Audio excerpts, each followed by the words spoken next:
Wassalatu wassalam Rasulullah abad. In the name of Allah, may peace and blessings of Allah be upon His last and final messenger. Family, friends, foes, haters, and hateettes, welcome back to the Feachaz. We get you all in peace and love with no hatred in my heart. Assalamu alaikum wa rahmatullahi wa barakatuh. He's a bad man, Majama. And family, like, subscribe, share, hit me up on Patreon. You know we got a hell of haters up in this piece.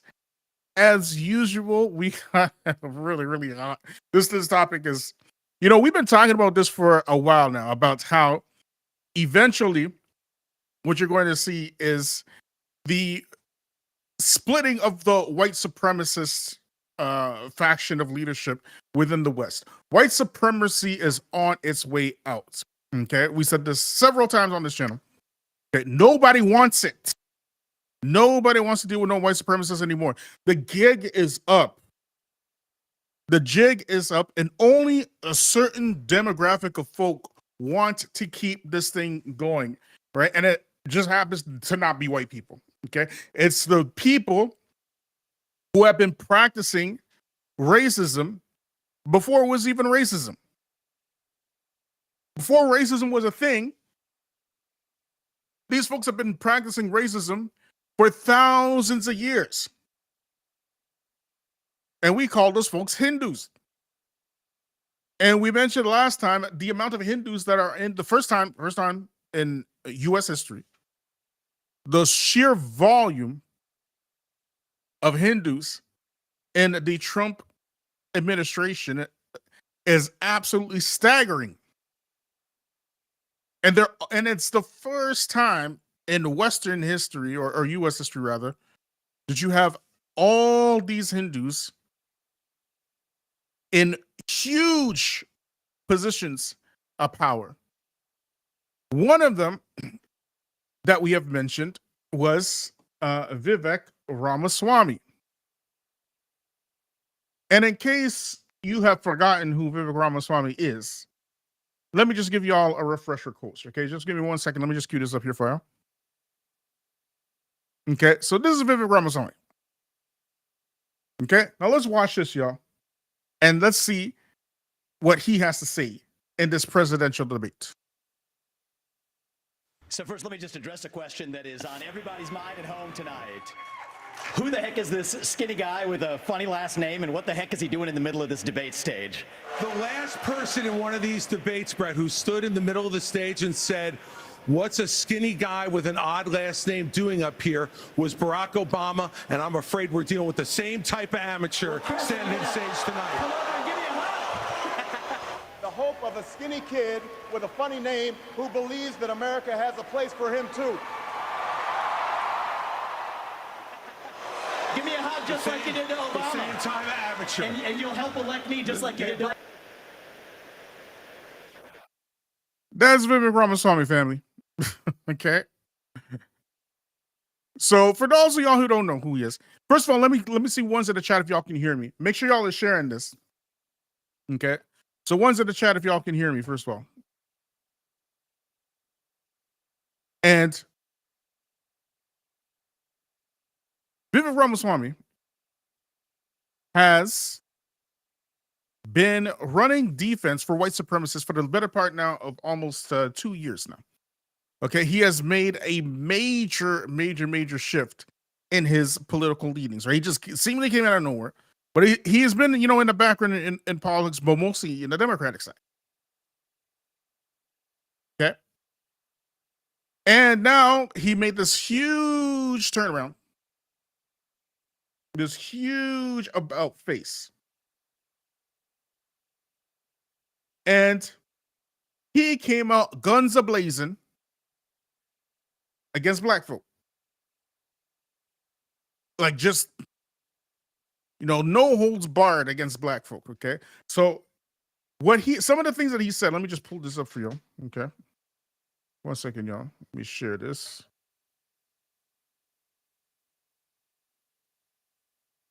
So this is from him directly. Okay. This is from an article, and he tweeted this. He says, now that the Supreme Court has finally ended affirmative action, the Supreme Court has ended affirmative action. Colleges will only further prioritize SAT scores in favor of subjective factors such as because of large racial disparities in test results. See, he doesn't like no affirmative action. Allegedly, he don't like it. Okay, we say allegedly, and we're going to get to that in a minute. Okay, there's a simple way forward that will drive excellence and diversity and talent among incoming college classes. The College Board should add a physical fitness section to the SAT. This is Vivek Ramaswamy we're talking about here. He wants a physical fitness section or whatever. Okay, consisting of a 1 mile run, pull-ups, sit-ups. Like, what in the world? Vivek, are you serious up in this piece, homie? Okay. Anyways, solo run, etc. Regularly administered across American high schools, with the Obama White House disbanded. You got to be kidding me. So he wants to implement these physical tests, right? But I digress. Let's say that if there was some sort of physical component to these SAT tests, right? Can anybody think of a demographic that he don't like that might actually dominate these physical tests that he's talking about? Can anybody think of a certain a certain group that may or may not actually dominate these tests that he's so eager to implement? But I digress. The whole point is that he is joyous. He is happy. He is all yummy in his tummy over the end of affirmative action. Mind you, he's a immigrant. He's an immigrant. He ain't got nothing to do with the history of America whatsoever. Nor does he care. And this is something that we've been telling y'all on this channel. The immigrant community, they will cooperate with the actual white supremacists against black folk, including your Muslim immigrants, because they are getting bones and biscuits from the white supremacist class. But white supremacy now is on its way out. And the only demographic that truly wants to keep it going are the Hindu class. They are all in on this. And the way that they have masked racism, even before it was racism, because they've been practicing this thing for thousands and thousands and thousands of years. You see, you think as black folk, when you are trying to empathize with these folks, you're empathizing based upon your experience, when really you should be completely and totally disengaging yourself with their diatribe, because they believe in every fiber of their essence in actual racism. They exploit it. They use it to their advantage. And Vivek Ramaswamy is no different. He is somebody who exploited racism in real time. What do you mean, Bilal? Well, let's have a look here. Let us have a look here. 1 second, family.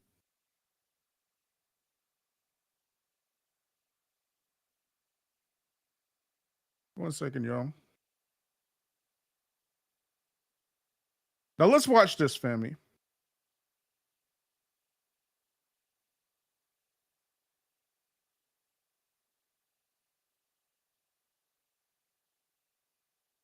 Okay, let me just get this all set up for you.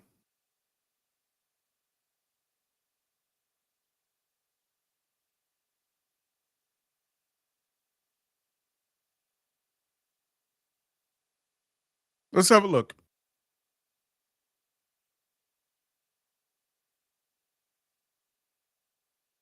You say you are anti-identity politics, anti-affirmative action in a party that hates the Soros name, yet you accepted a Paul and Daisy Soros scholarship at law school that was specifically set up for the children of immigrants. It was an affirmative action scholarship, and your defense for that is that you didn't have the money to pay for law school, even though you'd already made... The guy who's against affirmative action accepted an affirmative action scholarship. But wait, there's more. Let's keep watching, y'all. Made over $1 million at the time and made another $2 million. My defense of that is somebody gives you a merit scholarship at the age of 24, you take it. At the age of 24, somebody gives you a merit scholarship, you take it. I didn't say I didn't have the money. I said at a time when I had a lot less money than now, $50,000 you said exactly I didn't have the money, Vivek. You keep forgetting your quote. You said, when I didn't have the money. So, Mehdi, I've made this really easy for everybody. And I did this in the early weeks of the campaign.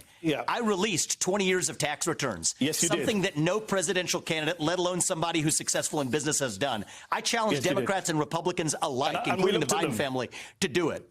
And you know what? I released it so that you could look at them, so we can have an honest conversation. I appreciate that. The funny thing I've learned, I do appreciate that. It's something Trump should learn from you. I think that transparency is important. So it's already open and everybody can see it. Exactly. We have 2009. But the fact of the matter is, you know what I would advise every 24-year-old should take 2009 and 2010. You made $750,000. You had the money to pay for law school. You didn't need a Soros affirmative action scholarship that you now criticize. I mean, none of this is worthy, but if you think it is, let's get to the detail.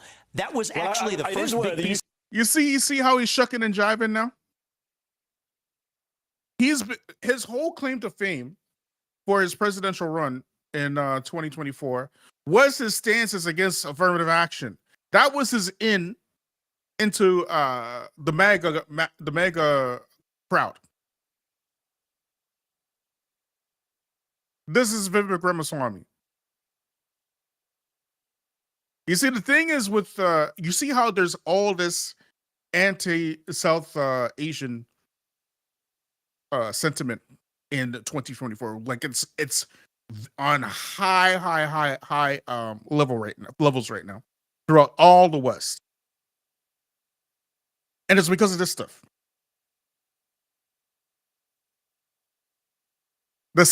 They will always use anti-racist systems in order to advance their group, which is nothing wrong with that. But then once they have achieved a level of power, they make sure to try to disenfranchise anybody else that is not them. Like we see here. Exactly like we see here. Vivek Ramaswamy, his major claim to fame is all his anti-affirmative action stances, which he has nothing to do with whatsoever. Affirmative action was something that was specifically for Black folk, and then it was expanded to immigrants in order to intentionally lock Black people out of any type of economic development, like this Vivek Ramaswamy, who then benefited from affirmative action while not needing the money of the affirmative action, and at the same time making sure that no Black people benefit from affirmative action, calling it what do these white supremacists call it now? They call it like what is it called? Something higher. What is it called again? Somebody put it in the chat, man. Something higher. DEI higher. Okay. Diversity, equity, inclusion higher. You know why they say that is they say that because they are trying to give the illusion that Black folk are not qualified for jobs. They're only hired because they showed up Black, which is ludicrous and asinine on so many levels. On so many levels.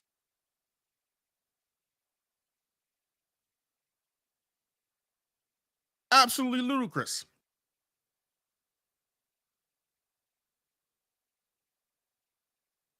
The whole point of affirmative action and this DEI stuff is because the owners and controllers and the members of dominant society, i.e. white folk, were intentionally locking out qualified black folk from employment, hiring underqualified or even not qualified white folk over black folk. So much so that all statistics show that even white men coming out of high school are making higher salaries than black men coming out of college.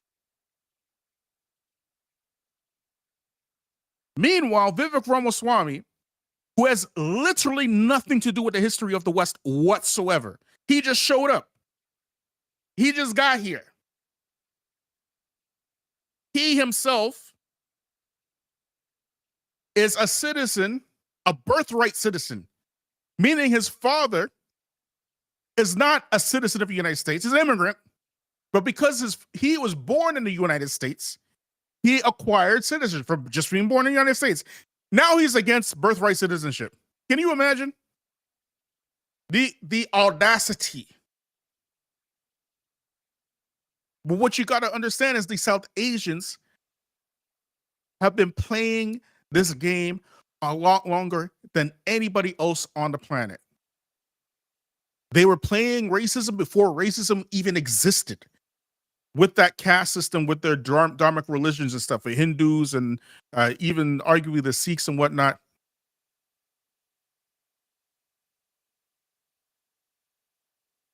The darker you are, the lower class you are. If you're dark, all you can do is clean sewage, clean toilets and whatnot, clean the streets, and eat garbage and stuff. The lighter skinned you are, you can own, you can have wealth. They've been doing this for thousands of years.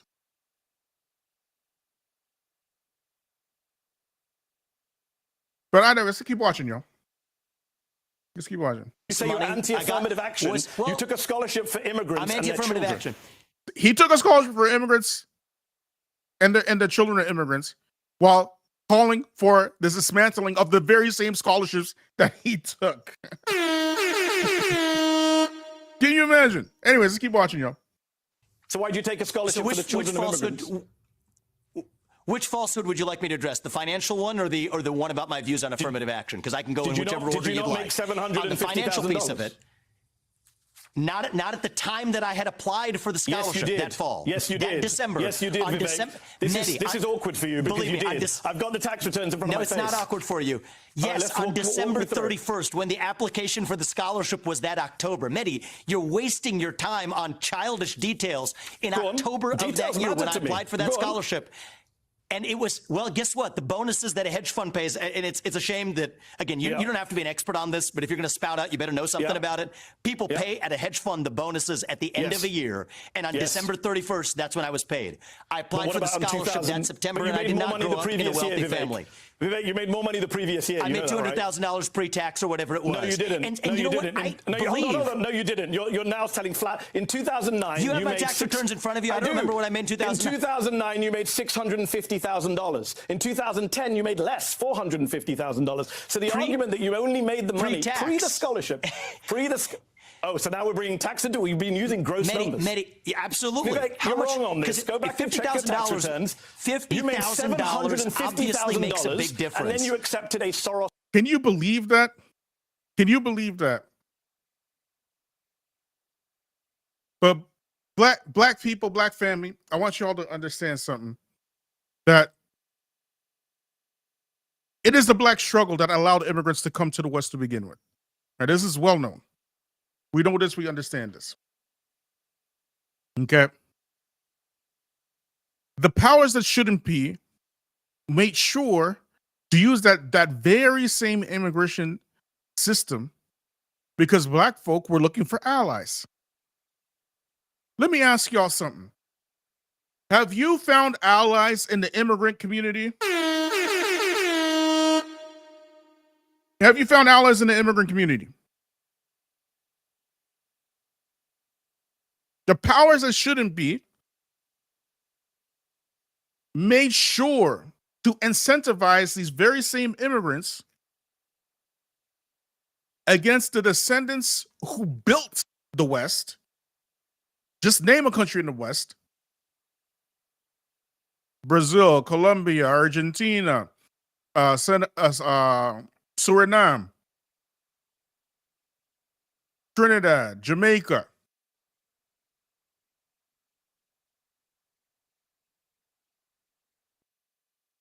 You name it, Cuba, Haiti.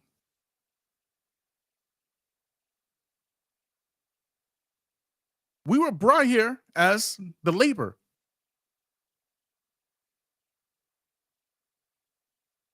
You would think that the immigrants that come here would have some empathy for the kidnapped descendants of the children of Africa. But what they really wanted to do was get in good with Zaddy in them.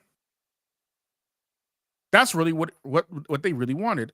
And so if you look at the history of the South Asians within the West Indies, in which they were first brought, like Guyana, like Trinidad, they were brought, and we read this from the book, It's a Secret Relationship Between Blacks and Jews. They were brought because they were racially distinct from white folk and racially distinct from black folk, submissive, and would do anything that white people say. Is it any different in 2024? You are not fit for this game. Is it any different?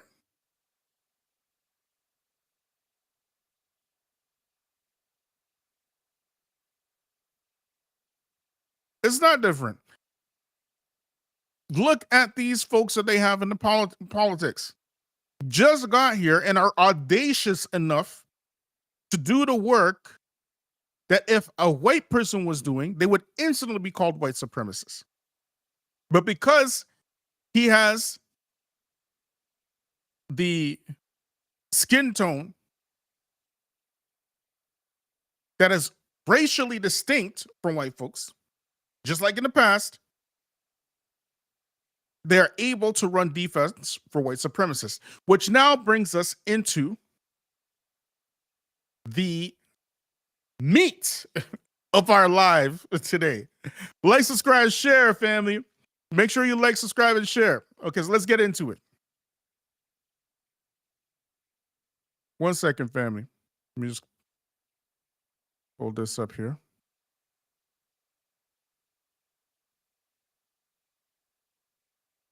Okay, so this right here, this is a tweet that Vivek Ramaswamy he sent maybe a day or so ago. Okay, he says the reason why top tech companies are seeking foreign 1 second here, 1 second, y'all. Let's expand this. Can't see this. Hold on, I can't even read this. 1 second, family.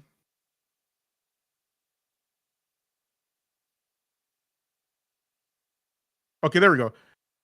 The reason why top tech companies are, hold on, get this.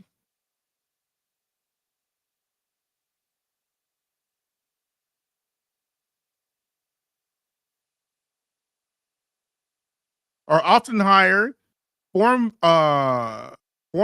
first generation engineers over Native Americans isn't because of an innate American IQ deficit, a lazy, a wrong explanation. A key part of it comes from down to the C word, culture.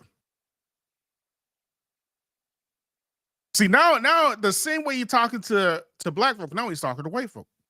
Okay? Tough questions demand tough answers, and if it were really serious about the fixing of the problem, we'd have to confront the truth. Our American culture, you can't make this crap up. Our American culture.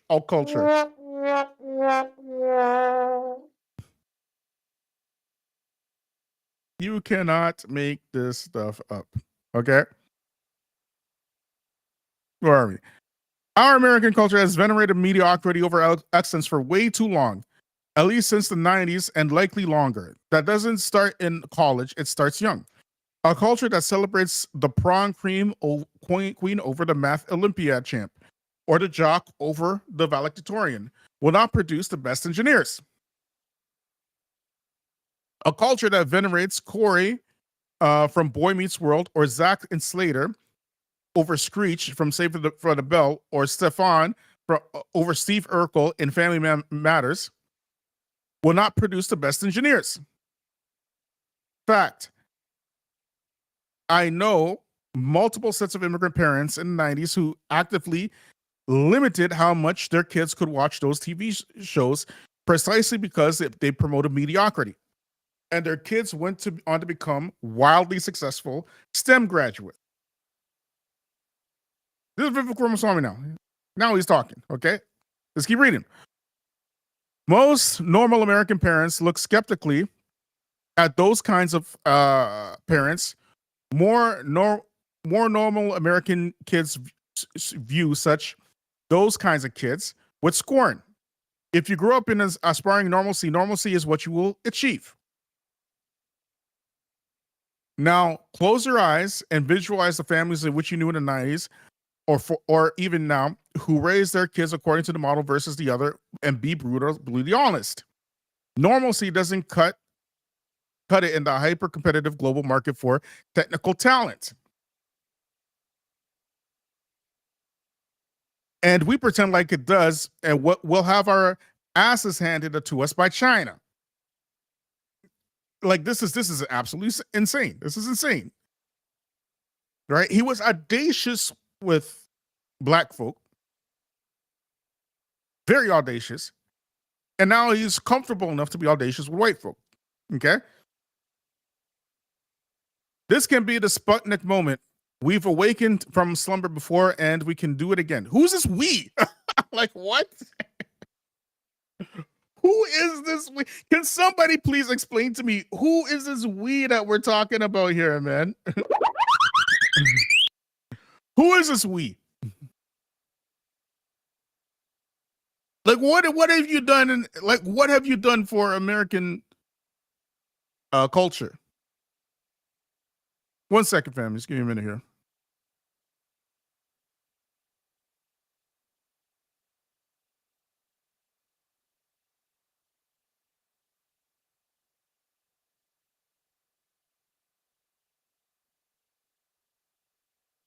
All right.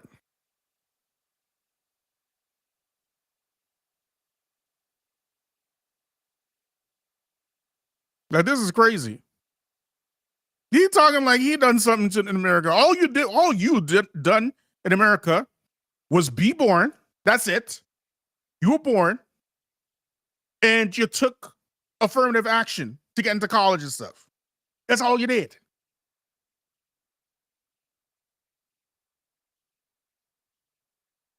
What other history do you have in America?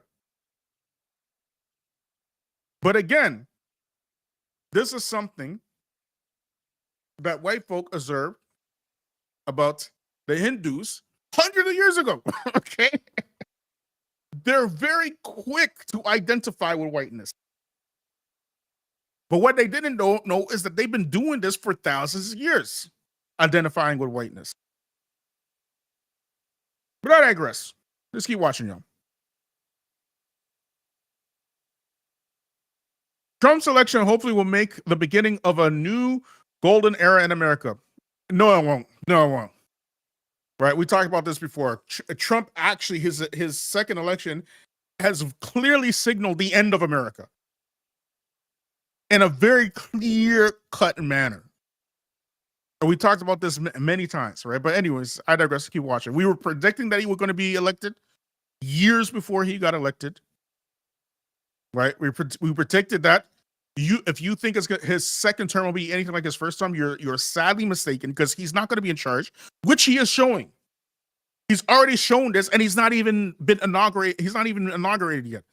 He hasn't taken the Oval Office yet, and it's very obvious he's not in control.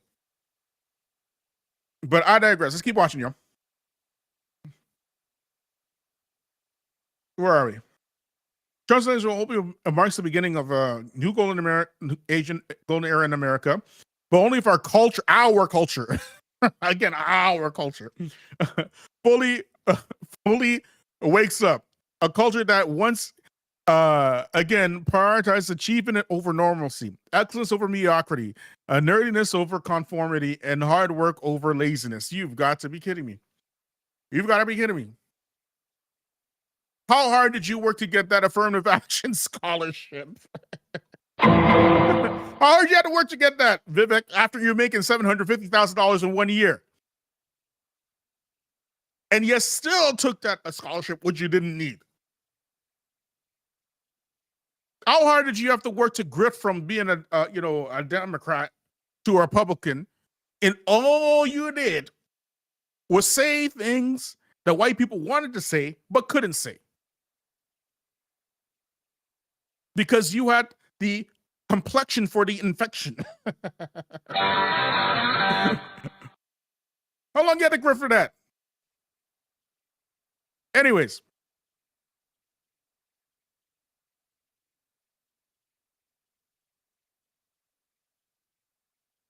That's the work we have cut out for us.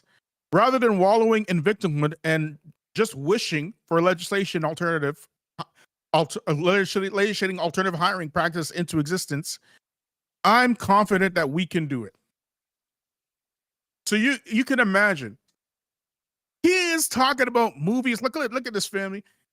He's talking about movies like Whiplash, Fewer Returns of Friends, even black folk. You know, with our long history against white supremacy,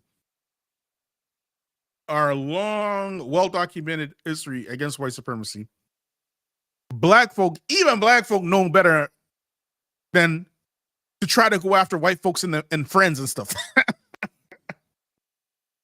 We know better than do that. Emotional damage. We ain't about to go attack Friends.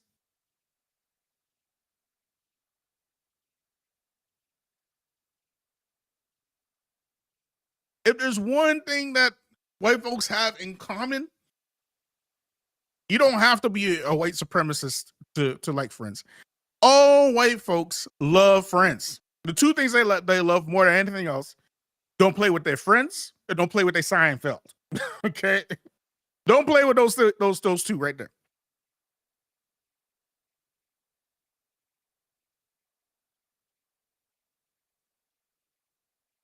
So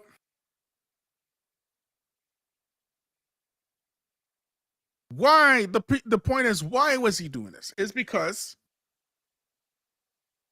as we predicted this as well, this new age of far right power and politics in the West, this new age, you'll find it here in Canada. Of course, it's already happening here, right?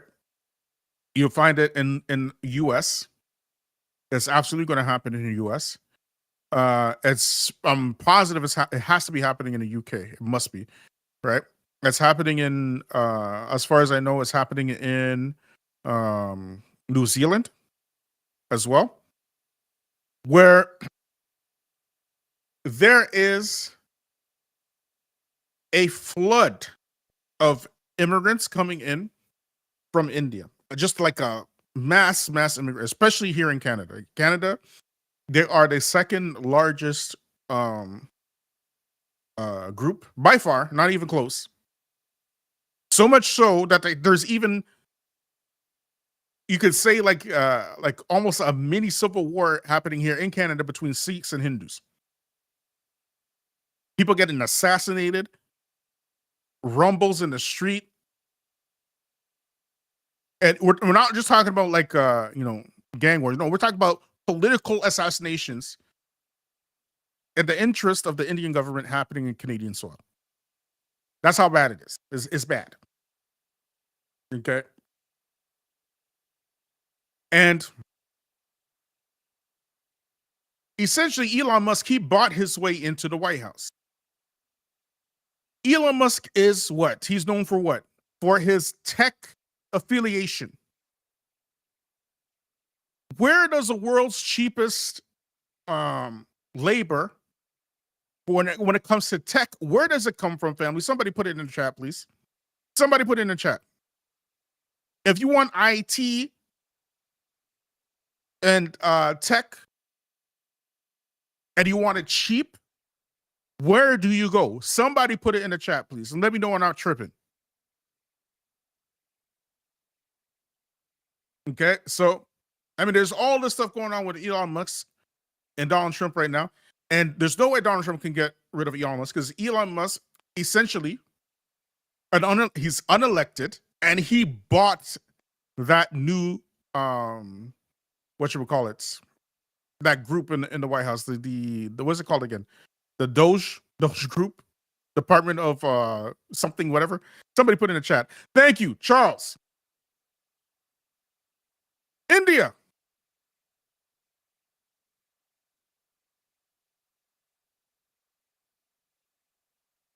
India. If you want cheap tech labor, you go to India. Right now, the entire world is moving at light speed towards tech specialists, data analytics, all this kind of stuff because of AI, of course, because of devices and things of this nature, Silicon Valley, all the kind of stuff.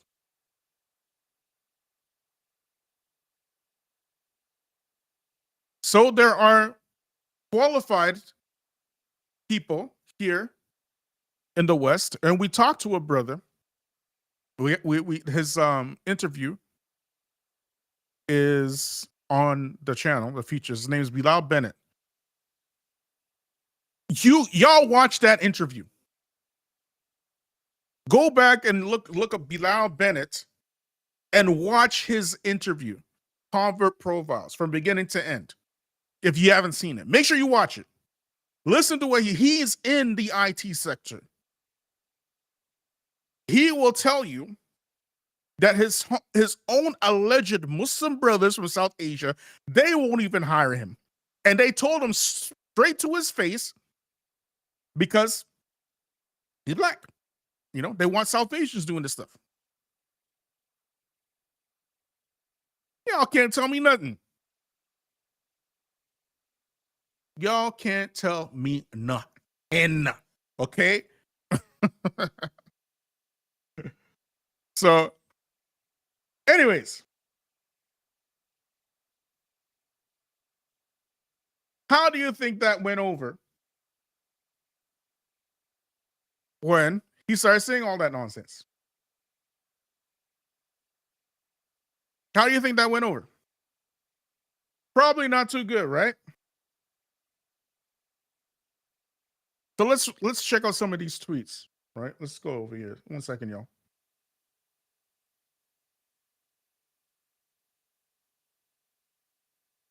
So this tweet right here.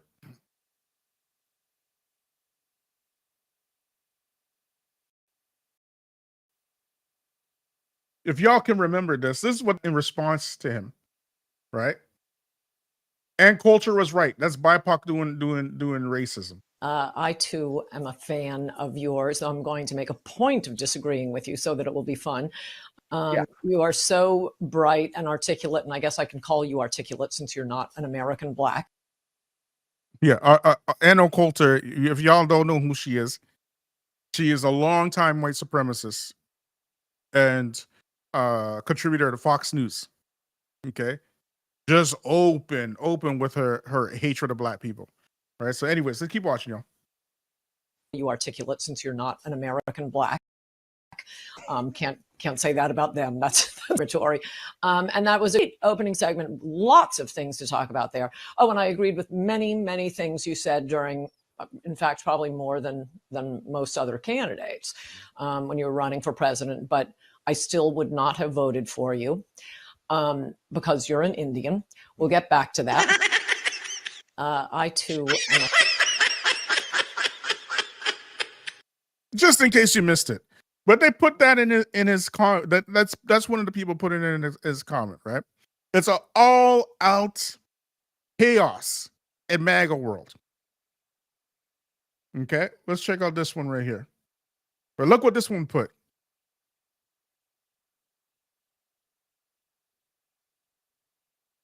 Watch this, yo. That's Vivek Ramaswamy, young Vivek Ramaswamy back in the days when he was a Democrat.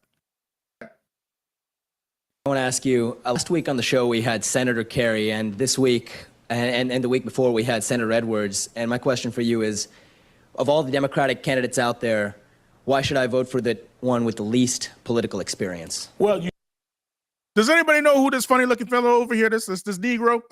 Who is this Negro? Somebody put in the chat, please. Okay.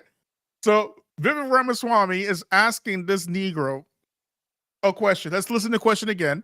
He's asking, why should he vote for him as a Democratic candidate? Look here. I want to ask you, last week on the show we had Senator Kerry, and this week and the week before we had Senator Edwards. And my question for you is, of all that's out there, why should I vote for the one with the least political experience? Well, you shouldn't, because I have the most political experience. Who is that hamburger helper Negro?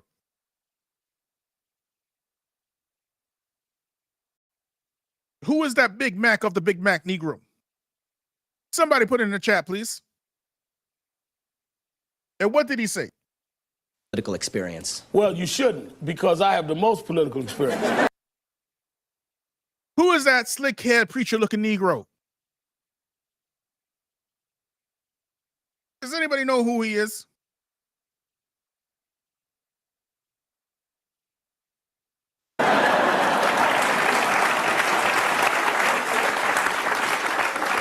I got involved in the political movement when I was 12 years old. And I've been involved in social policy for the last 30 years. So don't confuse people that have a job with political experience. Whoever the head of some local bureaucracy has a job in Cambridge, that doesn't mean that they have political experience, and it doesn't mean they have the experience to run the United States government. So I think that we confuse title holders with political experience, as we have seen with the present occupant in the White House. George Bush was a governor and clearly has shown he doesn't have political experience. Yeah, you look at how he's skinning and grinning and smiling and all kind of stuff, right? He probably used some of that $50,000 of what you would call it, affirmative action money to make the trip over there to ask this question to who is that guy again? Who is he? Somebody put in the chat, please. Does anybody know who that slickhead Big Mac of the Big Mac Negro was?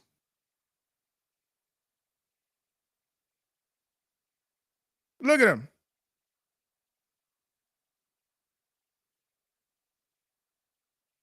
And he's so happy to get that answer.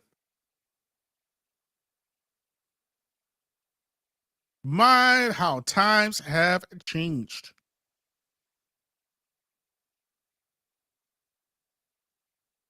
My, how times have changed. This slickhead Baptist preacher, this guy, is none other than the legendary Reverend Al Sharpton himself. That's right. Al. It's Al Sharpton. That was when he was conscious. That was when he was about the people. Ever since he stopped eating hamburger helper and whatever and Big Macs and everything, and he got skinny, he lost all his consciousness. We need to send him some more halal pork chops and stuff, so you get big like this again. So you can start talking sense again. Start being conscious. Start being about the people again. He needs to eat. Al Sharpton needs to eat. He needs to get fat.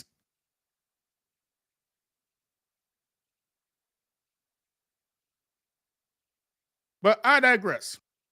All this on Vivek Ramaswamy's channel, mind you. He is getting roasted on his Twitter.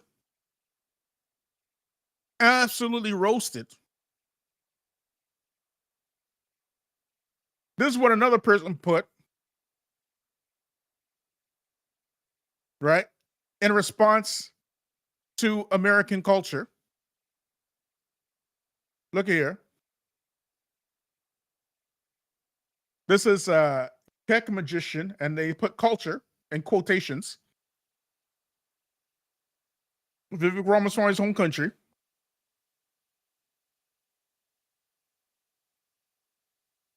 Now, you don't know what they're doing right now, but you about to find out.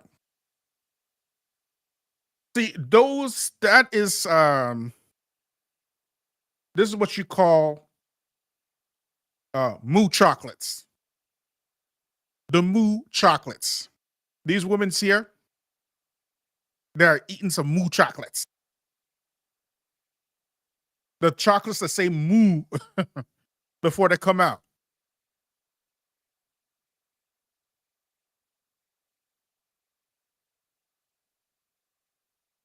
All right. So he's getting roasted. Absolutely roasted. This is Ian Hayworth. Ian Hayworth, he says, I originally came to America on an H-1B visa. H-1B is that the immigration visas, right? For tech workers and whatnot, right? To work in tech. You know the real reason why tech companies love foreign hires? They practically own them and they can underpay them accordingly. It has nothing to do with culture and everything to do with cost. Well, you don't say.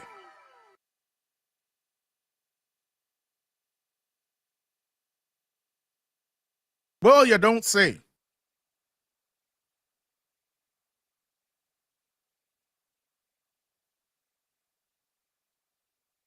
Nikki Haley even chimed in. Let's see what she got to say. Nikki Haley. When I was governor of SC, South Carolina, unemployment went from 11 to 4%. How? Not by hiring foreign workers. We recruited foreign companies to invest in SC, but not their workers. We retrained South Carolinians in our tech schools for these jobs. Well. Okay. The company started apprentice programs for the high school and college students. You know who paid them? The companies, not government. Today, South Carolinians are building planes, automobiles, tires, etc., and building them well. What is lazy is for the tech industry to automatically go to foreign workers for their needs. If the tech industry needs workers, invest in our education system. Invest in our education system. That's what she said. Invest in the American workforce. We must invest in Americans first before looking elsewhere. Don't ever underestimate the talent of the American spirit. So look, family. What does she mean? Let me break it down for you. I'm not going to break it down. We're going to watch this video from Adam Mockler, right? And he's going to break it down, okay? 1 second, y'all.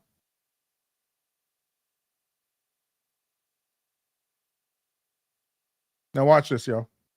MAGA tried to talk about actual policy for the first time in 8 years, and it immediately resulted in them spreading AI images of Elon Musk about to get a train run on him by a bunch of Indian dudes in their underwear while he's wearing little girl clothing. And again, MAGA talks about policy for the first time in 8 years, and it results in this. Jake Shields is a leading MAGA figure on Twitter, and he's tweeting these AI images of Elon Musk. And this is the base that Musk has cultivated on his own app. Somebody else said, did Elon Musk sucker us? Everything coming from his account and the stuff happening on X are not what MAGA voted for. I don't know what's going on, but it feels like Elon has done a complete 180, going as far as calling us names. Because Elon Musk called the MAGA fan base retarded yesterday, which you shouldn't do.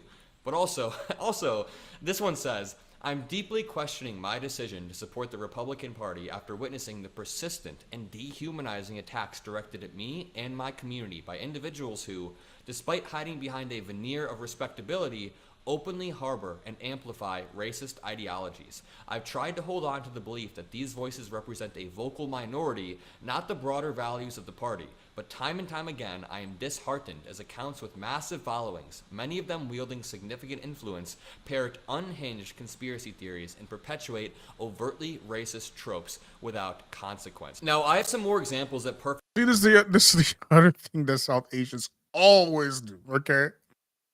Always, even, and we point this out amongst the Muslims too. The Muslims, okay, your YouTube and down elites, they invite Andrew Tate, white supremacist, okay? They invite Daniel Hagikuchu, white supremacist, okay? They invite Jordan Peterson, Zionist and white supremacist. And then when Jordan Peterson shows his undying love for Zionism, they ask surprise. When Andrew Tate shows his support for white supremacists against Bengalis and Pakistanis, they surprised. And now they know what racism is. Now they out here supporting people like Candace Owens and Jake Shields and all the kind of stuff. But when these folks, these white supremacists,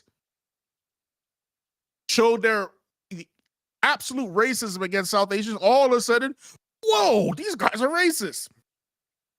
Bombastic side eye. Criminal offensive side eye. Do you understand? Same thing with this fool Siddharth as well.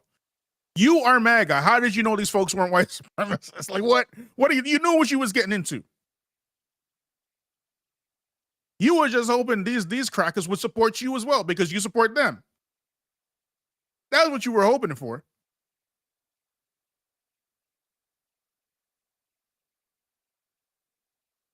But I digress. Let's keep watching, y'all. Perfectly show this schism within the Republican Party, but I want to explain the fundamentals of what's happening here. So another creator summed this up perfectly, but Elon Musk's two positions on immigration and education are inherently contradictory. On one hand, he advocates for reducing funding to American education. He wants to eliminate the Department of Education, strip Title I funding from some schools, and this would undoubtedly make Americans less competitive as engineers and innovators on the global stage or even on the domestic stage. On the other hand, he's a vocal proponent of expanding H-1B visas to bring in foreign labor, which is also fine. I mean, we want smart people coming from other countries, but these two positions are so hypocritical that it exposes what Musk really wants. And he wants to prioritize his own personal and corporate needs over the education, over the future of actual Americans. So Musk... Very well explained. Very well explained.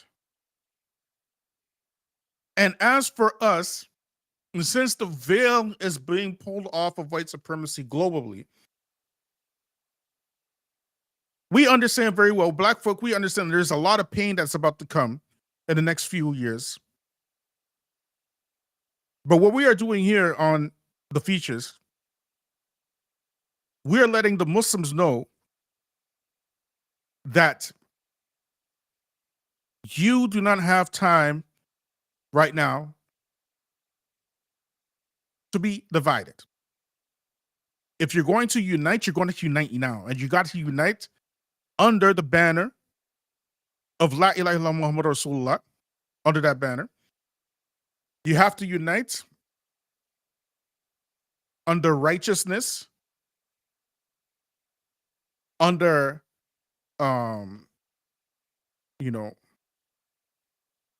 the Quran and the Sunnah with the understanding of the pious predecessors. And not just like theory, actual practice. And have some dignity for yourselves. Have some dignity for yourselves. All of this trying to work with people who don't want to work with you, that needs to end. It has nothing to do with being isolationist or whatnot. Has nothing to do with that. However, when those groups are firmly twerking and twitching and twirling it for Zaddy in them, and they have shown they have no interest on uniting with a united ummah, with the Muslims, whether they are poor blacks or other than that. Their only interest is to live in harmony with Zaddy in them. You can't be. There's no possible way that you can be united with that. There's no possible way that people who are striving to be under the protection of Allah can be cozy up to people who are the open enemies of Allah. If that's what they want to do, leave them to Allah. You are not responsible for them, and you should stop trying to be responsible for them. You are responsible for yourselves.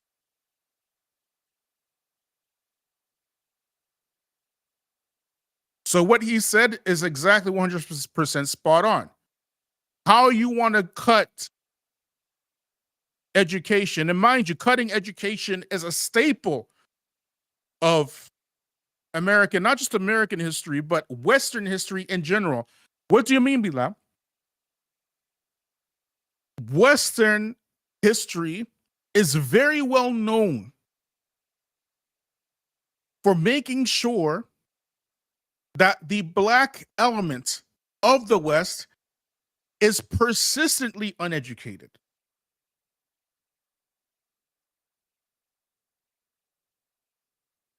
We are the actual builders of the West. That is us. It's not Vivek Ramaswamy. He didn't do squat. What did he really do? What did his family do?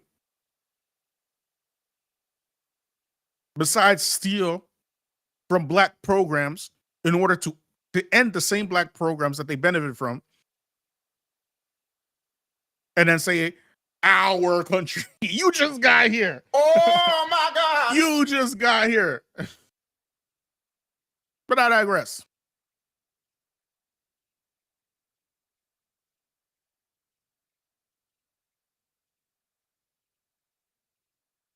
How can you get an education, but then turn around and say we need educated foreigners?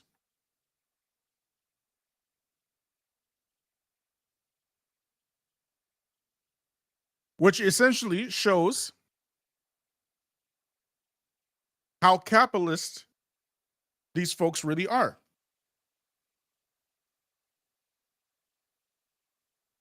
And remember, capitalism and white supremacy, they do go hand in hand. The first capital in capitalism were black folk.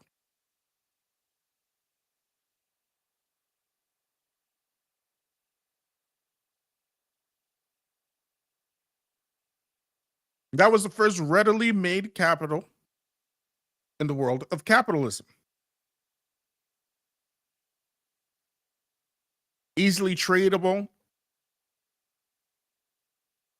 Didn't have any rights and had to work for you. You know what I'm saying? So anyways, let's keep watching, y'all. Hold on. Let's keep watching what he's got to say.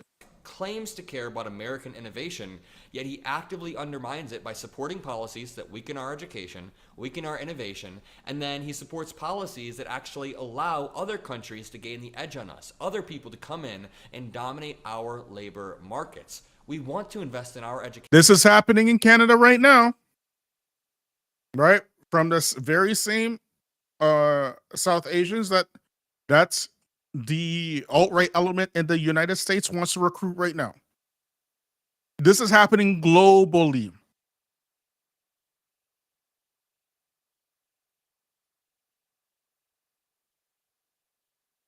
It is a very hot and sensitive topic in Canada.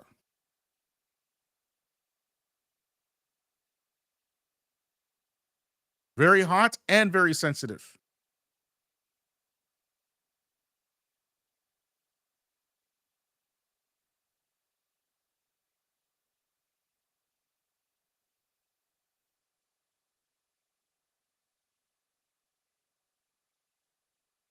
But let's get to another video here. 1 second, y'all. Let me just cue it up.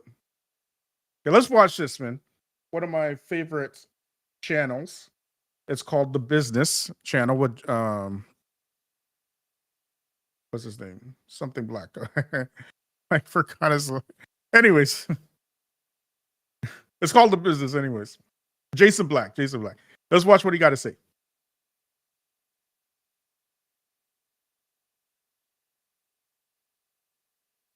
Now it's an issue. It wasn't an issue when you were helping them go against us. Ain't no systemic racism card. And you'll be all right. Folks, when we talk to all the jackasses out there, what you gonna get for letting Trump win? We get this. And deal with it, nigga. This is what we get. This never would have happened had Kamala Harris made it to that White House. By letting Trump win, we sit back, vote for the couch, you let the whole damn wound rip wide open. You let the whole damn thing rip open, and everybody who was promoting going after us and promoting injustice against us, you've empowered all these white supremacists, and now they're locking the noose around your necks. Now racism exists. Now white supremacy exists. Now the Anglos are up. Now it's an issue. It wasn't an issue when you were helping them go against us. Ain't no systemic racism. By the way, hold. And we talked about this about the Muslims a lot. We talked about this about the Muslims a lot. Your YouTubian elites doing the same thing. And what makes it even worse is that they allegedly have the Quran, they allegedly have the Sunnah, and they still siding with actual white supremacists. Actual white supremacists. Daniel Kikachu, you should listen to Nick Fuentes. Nick Fuentes went all kinds of ape doodoo against the Muslims. Not to mention that he's a homosexual, a card-carrying member of the closet Bati Boys, Nick Fuentes.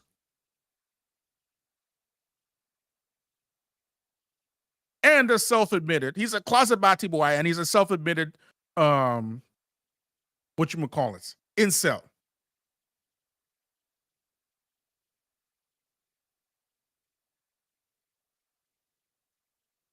This is who they're promoting. Daniel Kikachu, I've never, ever heard him recite a single ayah of Quran. Not once. And he definitely doesn't quote hadith. I never even tried to quote a hadith either in English or Arabic. Maybe he does, but I haven't heard it. He will give an entire 3-hour, 4-hour live. And the most Arabic he'll say is things like Salaam Alaikum, Alhamdulillah, Bismillah, this type of stuff. But yet, he has hundreds of thousands of followers, 100,000 of views, and even Salavis are pushing this dude. Turns out we were right about him all along. Hello, how are you? I am under the water. Please help me. Here too much raining. We were right about him all along.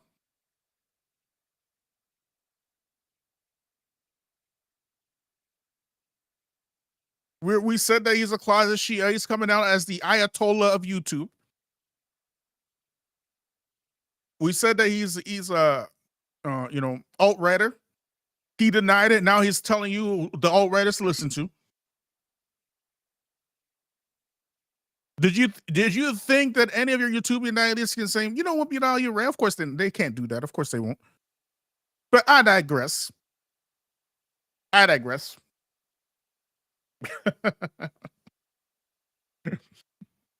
point is, all these immigrants who just got here didn't speak against the oppressor, not once. But all kinds of craziness, talking crazy about you. Who remembers, brothers, you're not black. Stop talking like you're black. Who remembers that? Just talking crazy. Where are they now? Now you know what racism is. Let's keep watching, y'all. Hold on to your hats, folks, because Elon Musk is gonna blow the damn roof off of this son of a gun. No less than Scott Adams, white supremacist cartoonist of Dilbert. He said MAGA is taking a page from Democrats on how to lose elections while feeling good about themselves. The identity politics that I talked about here just a couple of weeks ago on my program when I said that the GOP, the Republicans, are repeating the mistakes of 2020 by telling themselves that everybody agrees with white supremacy and we really want them in charge. And white supremacy is an identity politic. It is an identity. White supremacy is the original identity politics. These people are devils. They're demons. And anybody who supports them is a demon as much as Allah wills. I'm going to repeat that one more again. All white supremacists are devils and demons. Anybody who supports them is a demon as much as Allah wills.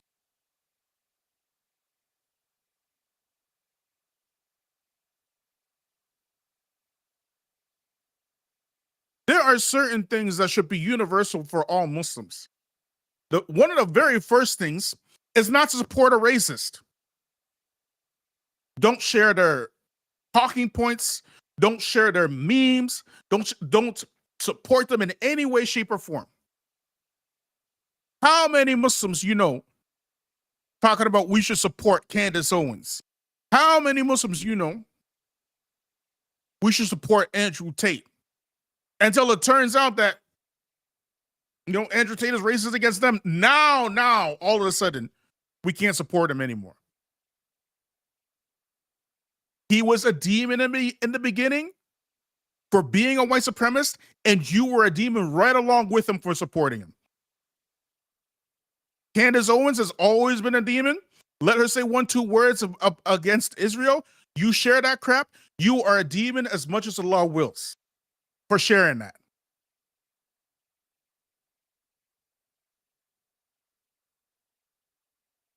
Make no mistake about it. Didn't you? How many times we got to do this dance and play this game? You didn't learn from Jordan Peterson. You didn't learn from anything from that at all. You went along and did it again and again and again. Yeah, did it with Benjamin Owens. Turns out he don't like no Muslims either. You did it with Jake Shields. Turns out he took sides with the Christian right. They don't learn. That's why you black Muslims, you cannot try to even think about pretending to be brothers with these folks. They are brothers who they want to be with. They want to be brothers with these demons. So let them be brothers with these demons.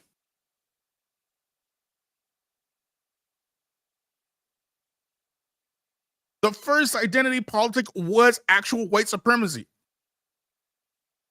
And anybody who's gathering together as a group to combat that white supremacy, they are not the identity politics. That is called survival. That's called intelligence. Let's keep watching, yo. They want to talk about everything else with DEI and identity politics. Well, white supremacy is identity politics.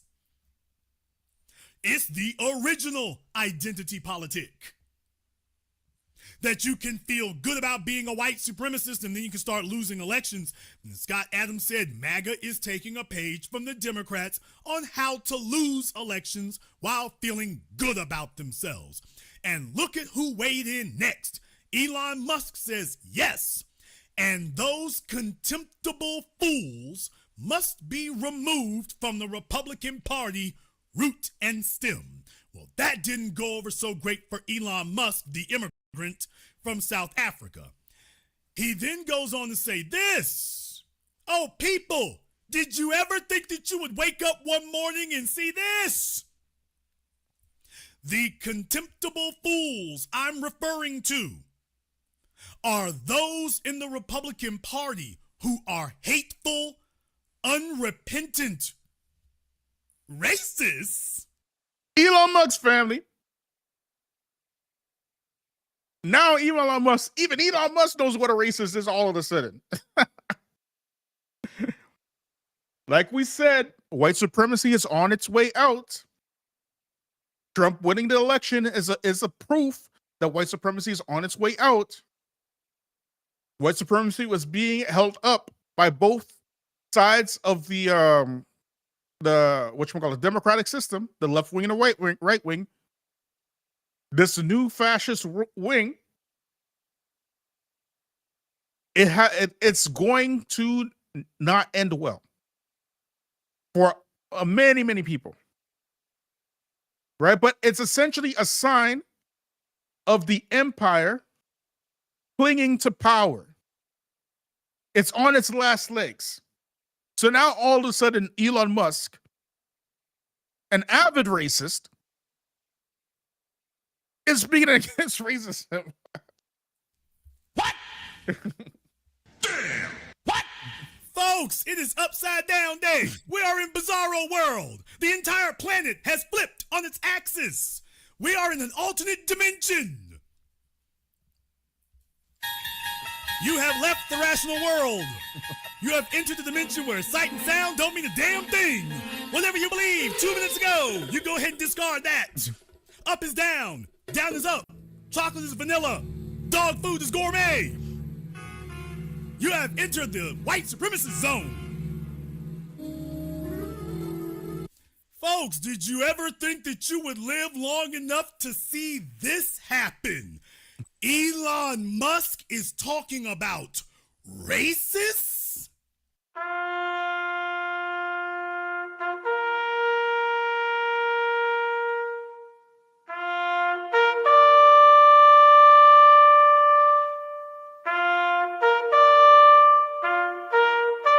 Goodbye, white supremacy. Alhamdulillah. Your reign is over. It's about time. We thank Allah for the destruction of white supremacy.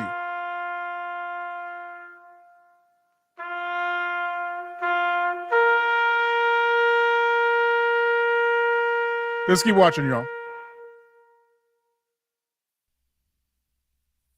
And not just racist, why he thinks he's big enough to talk about the racists in the Republican Party? Oh, man. And it keeps going. Ian Miles Chong? What? Damn. What? Damn. Folks, Asian white supremacist Ian Miles Chong. Some of these subtards, are going to be incredibly disappointed to find out that you're not a racist like they are. Folks, we found the minority coalition. We found the minority coalition. Y'all, you thought it was just Elon. I mean, everybody has done wig the hell out. It's gone insane, people. We don't know what planet we're on right now. So all of a sudden, because they got an issue not just with black folk anymore, now they're going at Asians, all of a sudden, even Ian the racist Miles Chong, they're racist now. Racists? So now there are racists in America. and specifically the Republican Party, the exact folk who told you and me that there is no systemic racism, ain't no racism, America's not a racist country, Republicans are not racist, and next, Elon Musk jumped up in one afternoon, and there's a whole bunch of racists in the Republican Party. Now, when they were attacking us, Elon Musk said, when they were attacking black people, specifically foundationals, but black folk, Elon Musk said there were no racists anywhere. America's great. America's wonderful. America's flawless. Now they start chipping away at what he values. America's racist now. The Republican Party is racist. Oh, man. Y'all, is Elon Musk a member of BLM? Is Elon a member of BLM?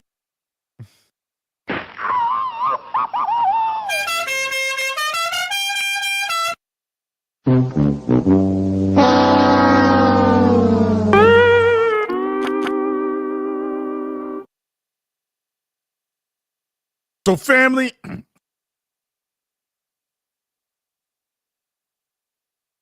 I really don't know what the future holds in terms of standard of living and all that kind of stuff, right? It's tough to say. I can say like this with certainty. It's going to get a hell of a lot worse. This is for sure. Right? It's going to get a lot worse. We predicted on this channel that this Trump presidency is signaled the end of white supremacy. And there you have it. There you have it. But not only that, but Allah, he says in the Quran that you might see them, the disbelievers, as united. Their hearts are, but really their hearts are divided.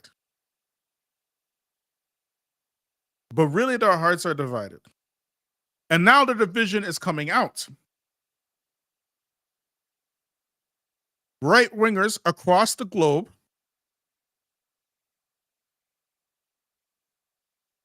have really, truly, like, the only other hardcore group as an entire group that's really supporting white supremacists that are not white just happen to be coming out of India. Hindus and stuff. Right? They support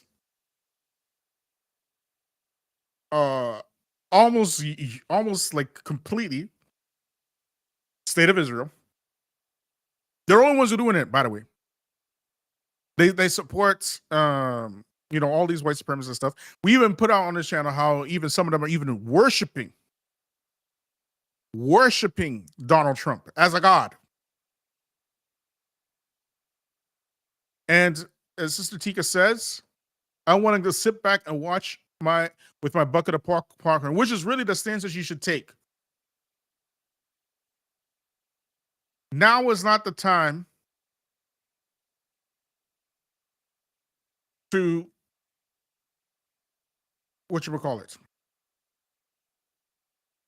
play offense, for lack of better words.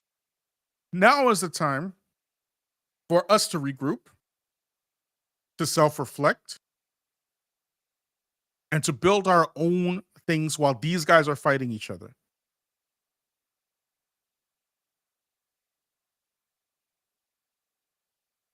It's only a matter of time in Canada, for example, that South Asians become the leadership of the country. Now, that's only a matter of time. They're already in very high positions with the government. They're the leader of the NDP party, which is the third alternative party here, is Jagmeet Singh. He's a Sikh. Right? You have plenty of Sikhs in politics, particularly in Ontario, this province here, where I'm at, and in BC, and now in Alberta. Okay. Heavily in politics.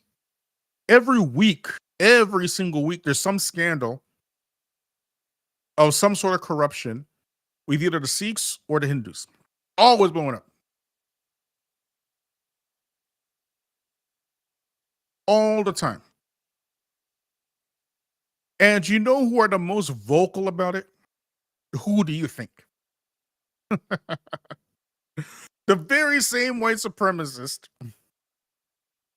who are voting in the white supremacists who are letting the Sikhs into the country and the Hindus due to lucrative immigration policies. Lucrative.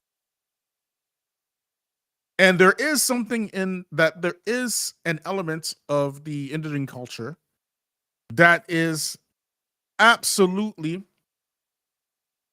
you could say, a leg up on anything Western. That is their ability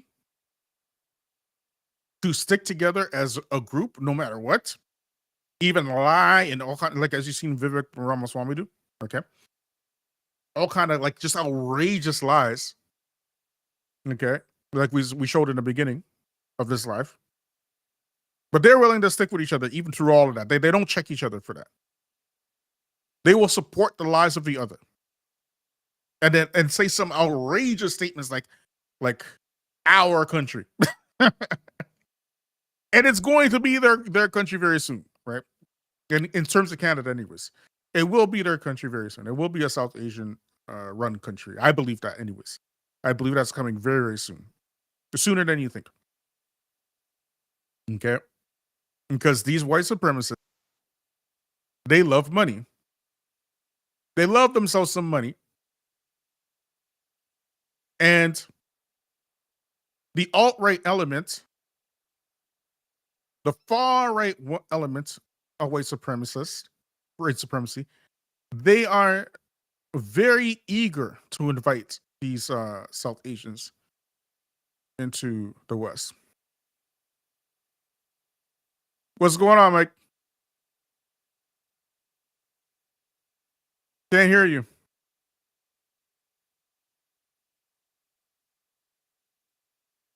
Cannot hear you.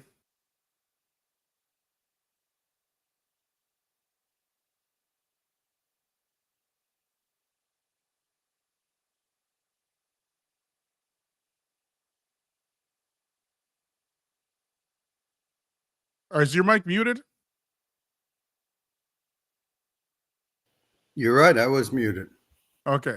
What you got for us? You can hear me. Yeah, we can hear you now. Well, the Tampa Bay Buccaneers won today. Falcons are tied with the Commanders, so we'll see how that shakes out. All right. What you got for us today? I'm sorry. I didn't, I want to stay on topic. Yes. What was today's topic? It was MAGA turning into Hindutva. Ah, yeah.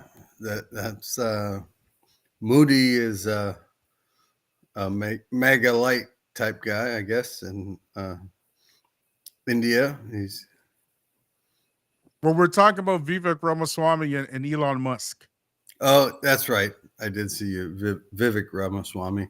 Yeah. And he actually got some things for being a minority, and then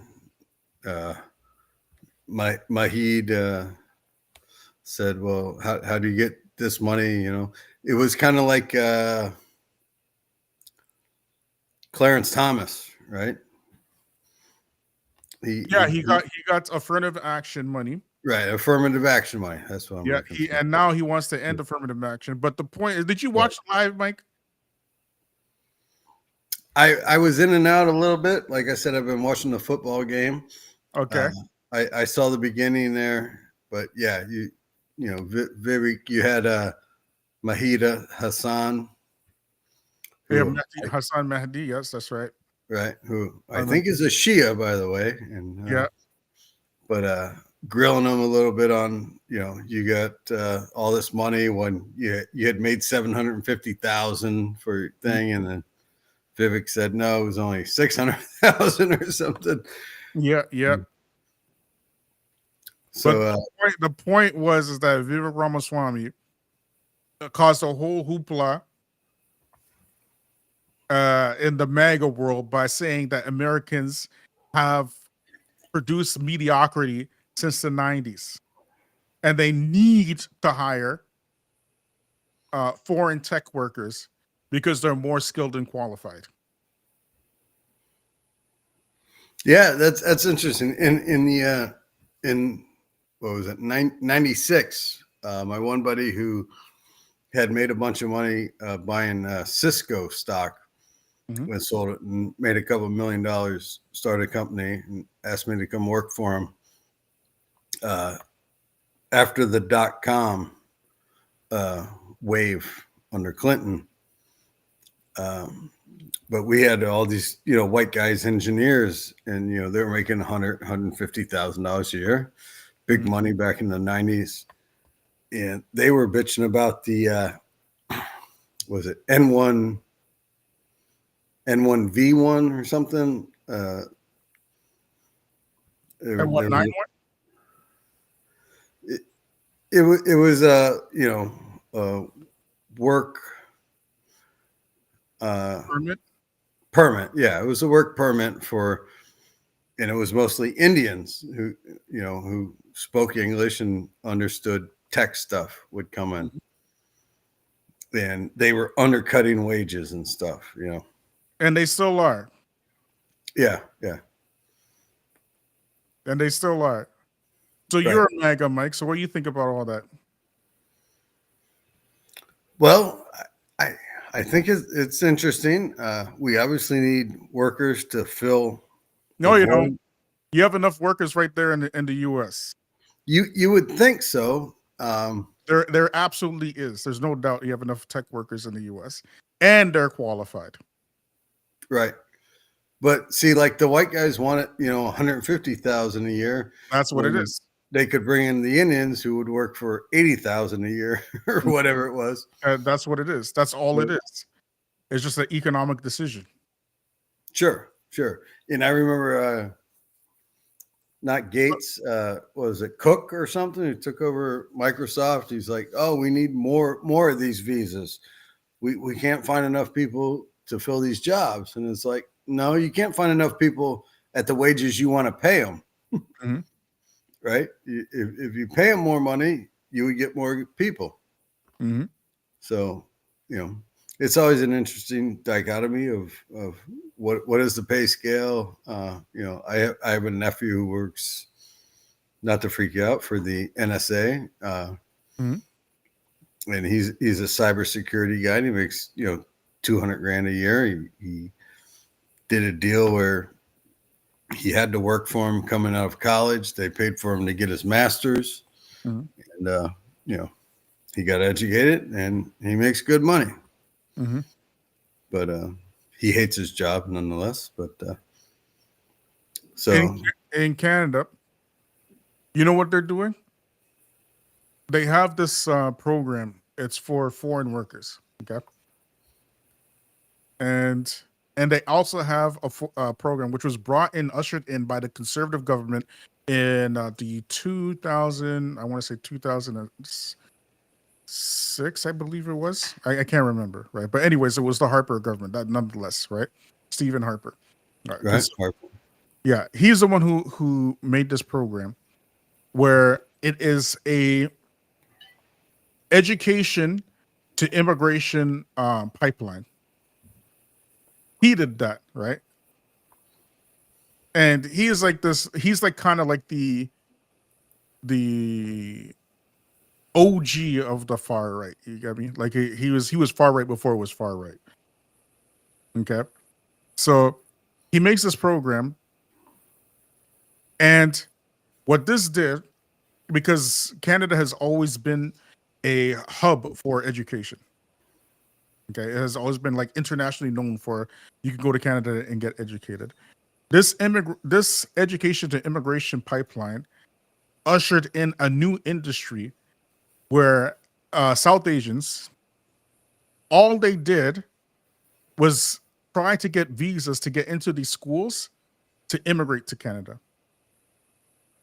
which then basically diluted the quality of education in some schools that actually had good reputations, right? So you had colleges or whatnot, because they weren't coming to the school for the education; they were coming to school for the visas, right? Likewise, there's a work program that especially in Ontario, where if the employer doesn't have local workers, they can apply for workers from overseas to fill in the vacancies. What ended up happening was all kinds of companies started applying for these visas. And we're not talking about like visas looking for special work now. We're talking about, like, you know what Tim Hortons? You know what Tim Hortons is? It's a gas station. No, it's a donut shop. Donuts, yeah. Donut shop. Okay. Tim Hortons. Yes. They started applying for these visas to get workers from India and whatnot to come to Canada, which flooded particular Ontario with a hell of a lot of South Asians. A lot. Okay. Now we have this issue going on in Alberta, which is Western Canada. It's been going on in British Columbia as well, but Ontario is very bad. It's very bad. So much so that there is ethnic infighting between Sikhs and Hindus. There were assassinations on Canadian soil that were initiated by the Indian government. Okay. And you will see videos of places in Canada where we grew up, like certain malls and whatnot. There's one mall that's called Vaughan Mills. I remember this mall when I was younger. We used to take my family there when we were like 30 years ago, 20 years ago, whatever. Right? It was a nice place. And they showed a video of Vaughan Mills. Vaughan Mills is like, it's on the outskirts, and not even in Toronto. It's on the outskirts of Toronto. And even so many people in the chat are like they saw it, right? But anyways, it looked like India, right? Now for us, we don't really care like that. We like, if you have like a certain demographic or whatever, that's like for us, it's no big deal. But you know who really cares and is really worried about that stuff? The white guys. The white guys, the very same white guys who made the very same policies to bring these people to begin with, because it's profitable. So you have one aspect of white supremacy, which is ideological, right? And the other aspect, which is always what it has been, traditionally capitalist. And now we are seeing the fruits of that. And we hope that Allah dismantles this thing completely and totally, because it's so wicked. It's so wicked and so evil. I mean, so what else you got there, Mike? No, I mean, that's interesting.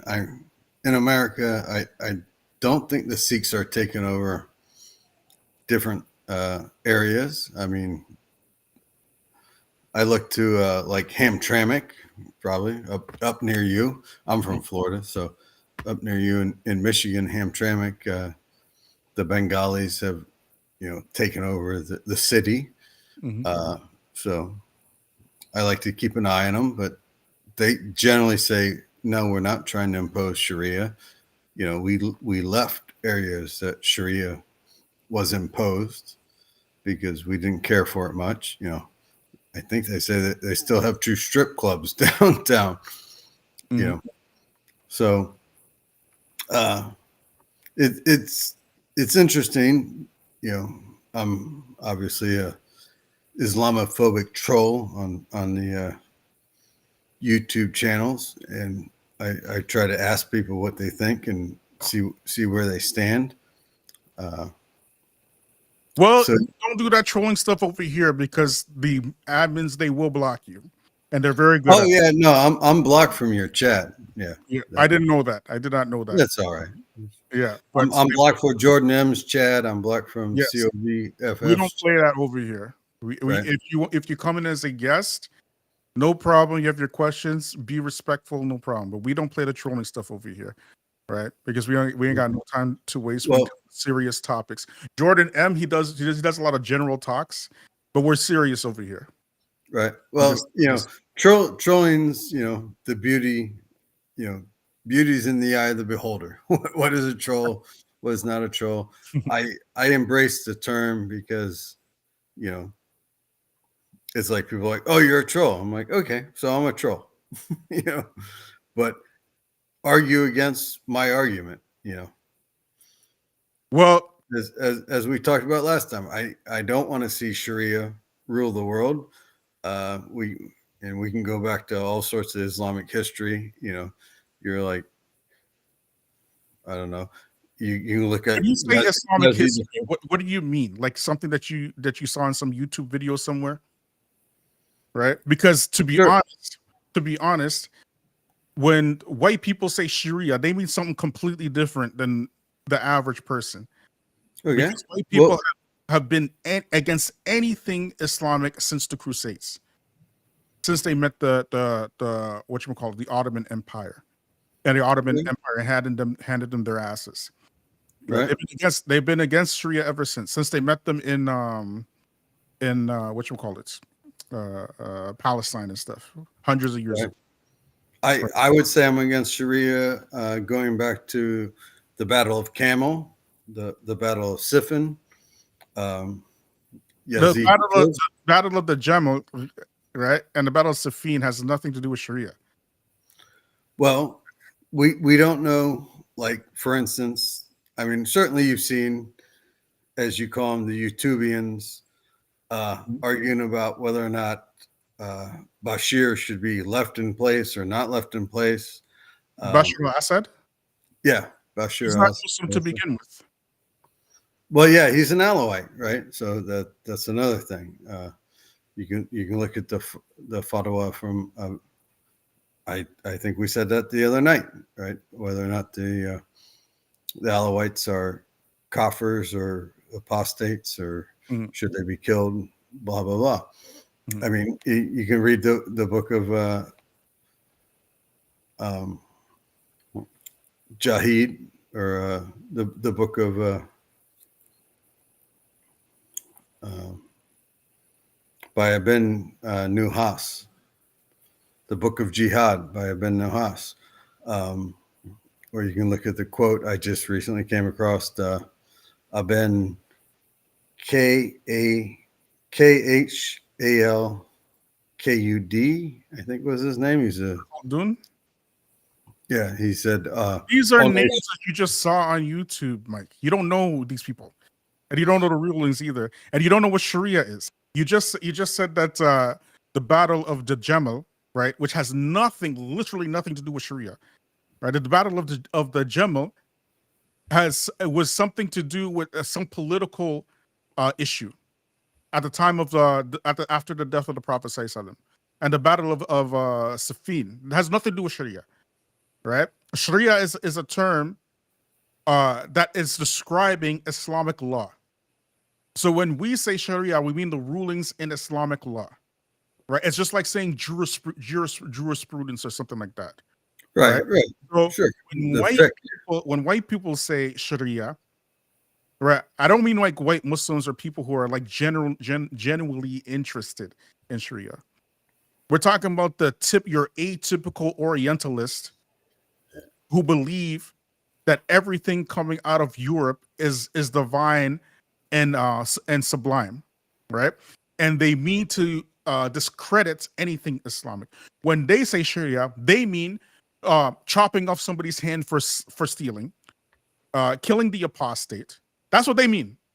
They regulate Sharia to maybe 2, 3, or 4 things. Stoning the adulteress, right? That's what you mean, right? That's what you mean, right? Sharia. That's what you mean, right? Obviously, the hudud is a part of Sharia. Yeah, this is what you mean. So you don't really mean Sharia then. You don't really mean Sharia because you don't know what Sharia is. You were taught by people who have a bias against Islam that Sharia is this. You know, that if you apostate, we kill you. That if you make adultery, we stone you. That's what you were taught. Okay? You weren't taught about, for example, actual Islamic law, right? The laws of inheritance, okay? The laws with regards to sure, we know 411, the male shall have the portion of 2 females. But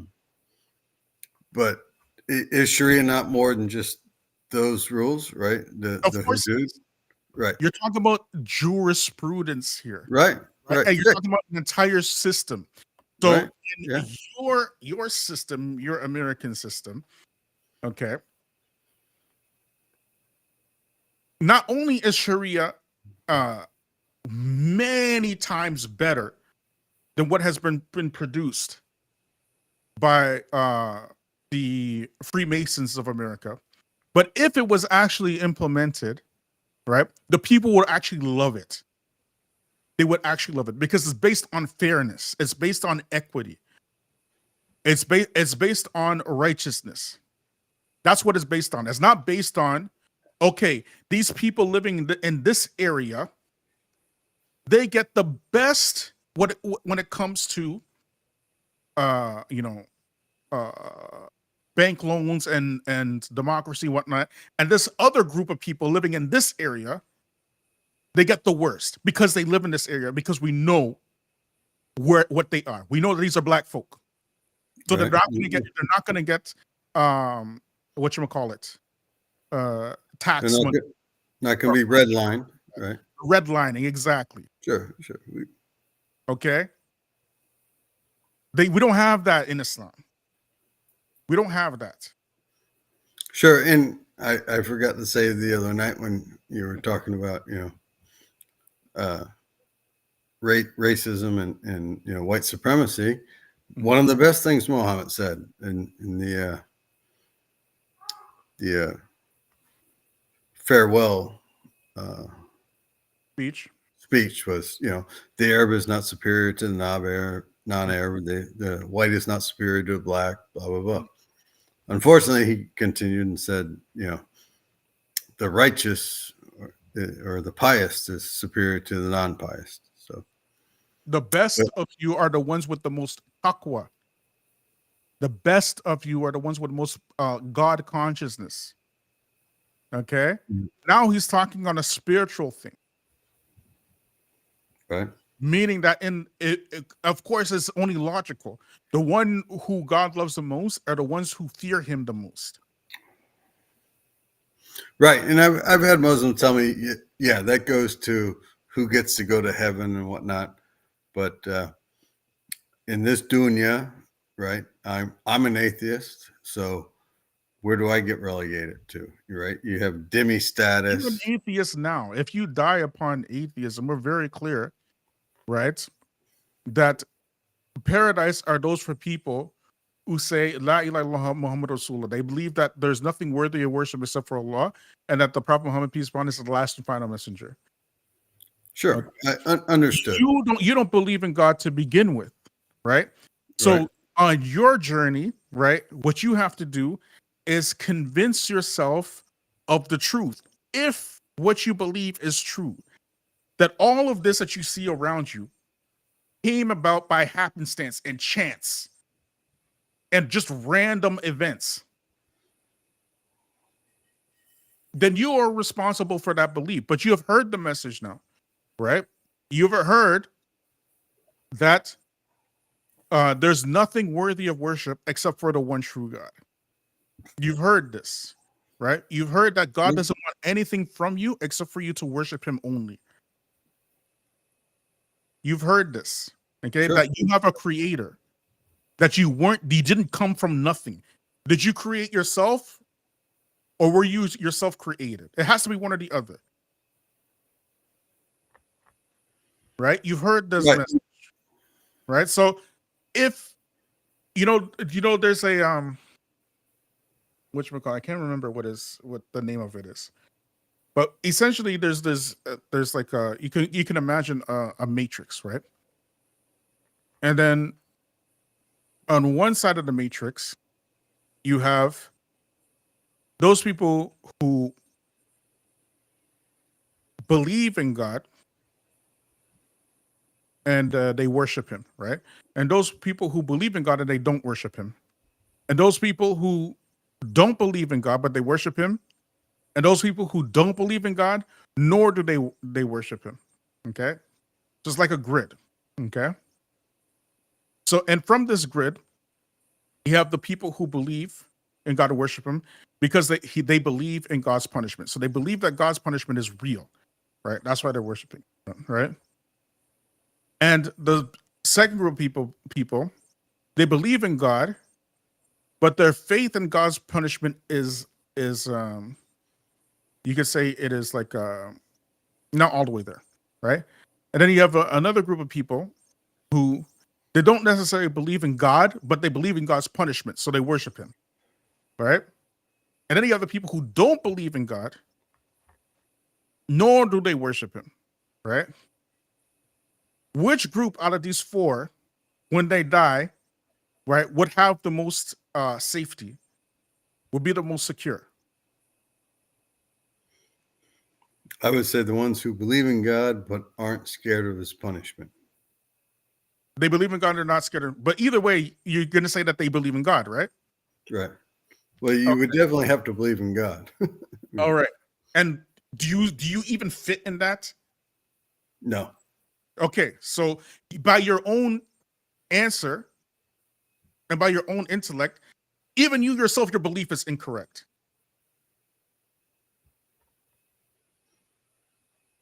Okay, well, I don't think my belief is incorrect because I think God has failed to prove himself.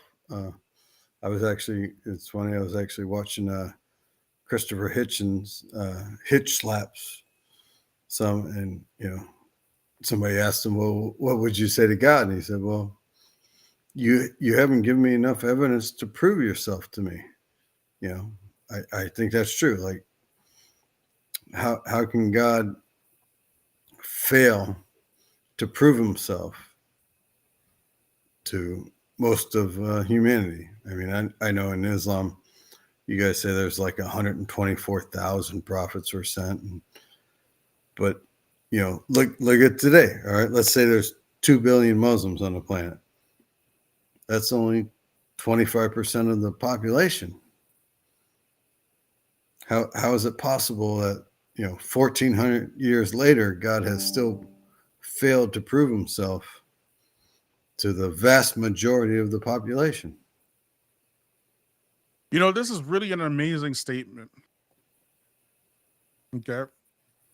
Because you are the actual living proof of God's existence, and you're saying God hasn't proved himself. You yourself, think about your eyes, for example. Right now, you're sitting in front of your TV, your computer screen or whatever, right? And you're watching me in real time, right? You're seeing color, distance, movement. You're able to, with your own eyes, see letters, decipher these letters. All these signals are being brought to your brain in real time. And not only that, you have peripheral vision in which you can see what's your immediate surroundings without actually looking at them. But you're asking for God's proof of his existence. Did you ask for that? Did you create that? Did you do that? It had to have come from somewhere. If you're a scientific person. I'm assuming you're a scientific person, right? I'm assuming that because I try to relate to science to some degree. Because atheists. The reason why atheism was really big in Europe is because the church was trying to, enforce their ideology on the people, and it was stifling the scientists. So in their reality, because there was only the church, they went with this atheism thing. You get me? And atheism, in of itself, look at what they're saying. They talk about the Big Bang, and the brother Abdullah, he talked about this, right? You guys are the scientists, right? Can nothing produce something? Well, again, I think the universe has always existed. Okay, that's your belief. Even your very own scientists don't believe this. Yeah, I'm not a big believer in science. So it was funny. Right, but you're an atheist. You're saying, right? So you're saying that The universe in itself is eternal, correct? It always existed. Correct. Planet Earth always existed? No. Always? No. So then it came from somewhere, right? Well, the universe can exist not in its current form. So the planet Earth came from something, right? Sure.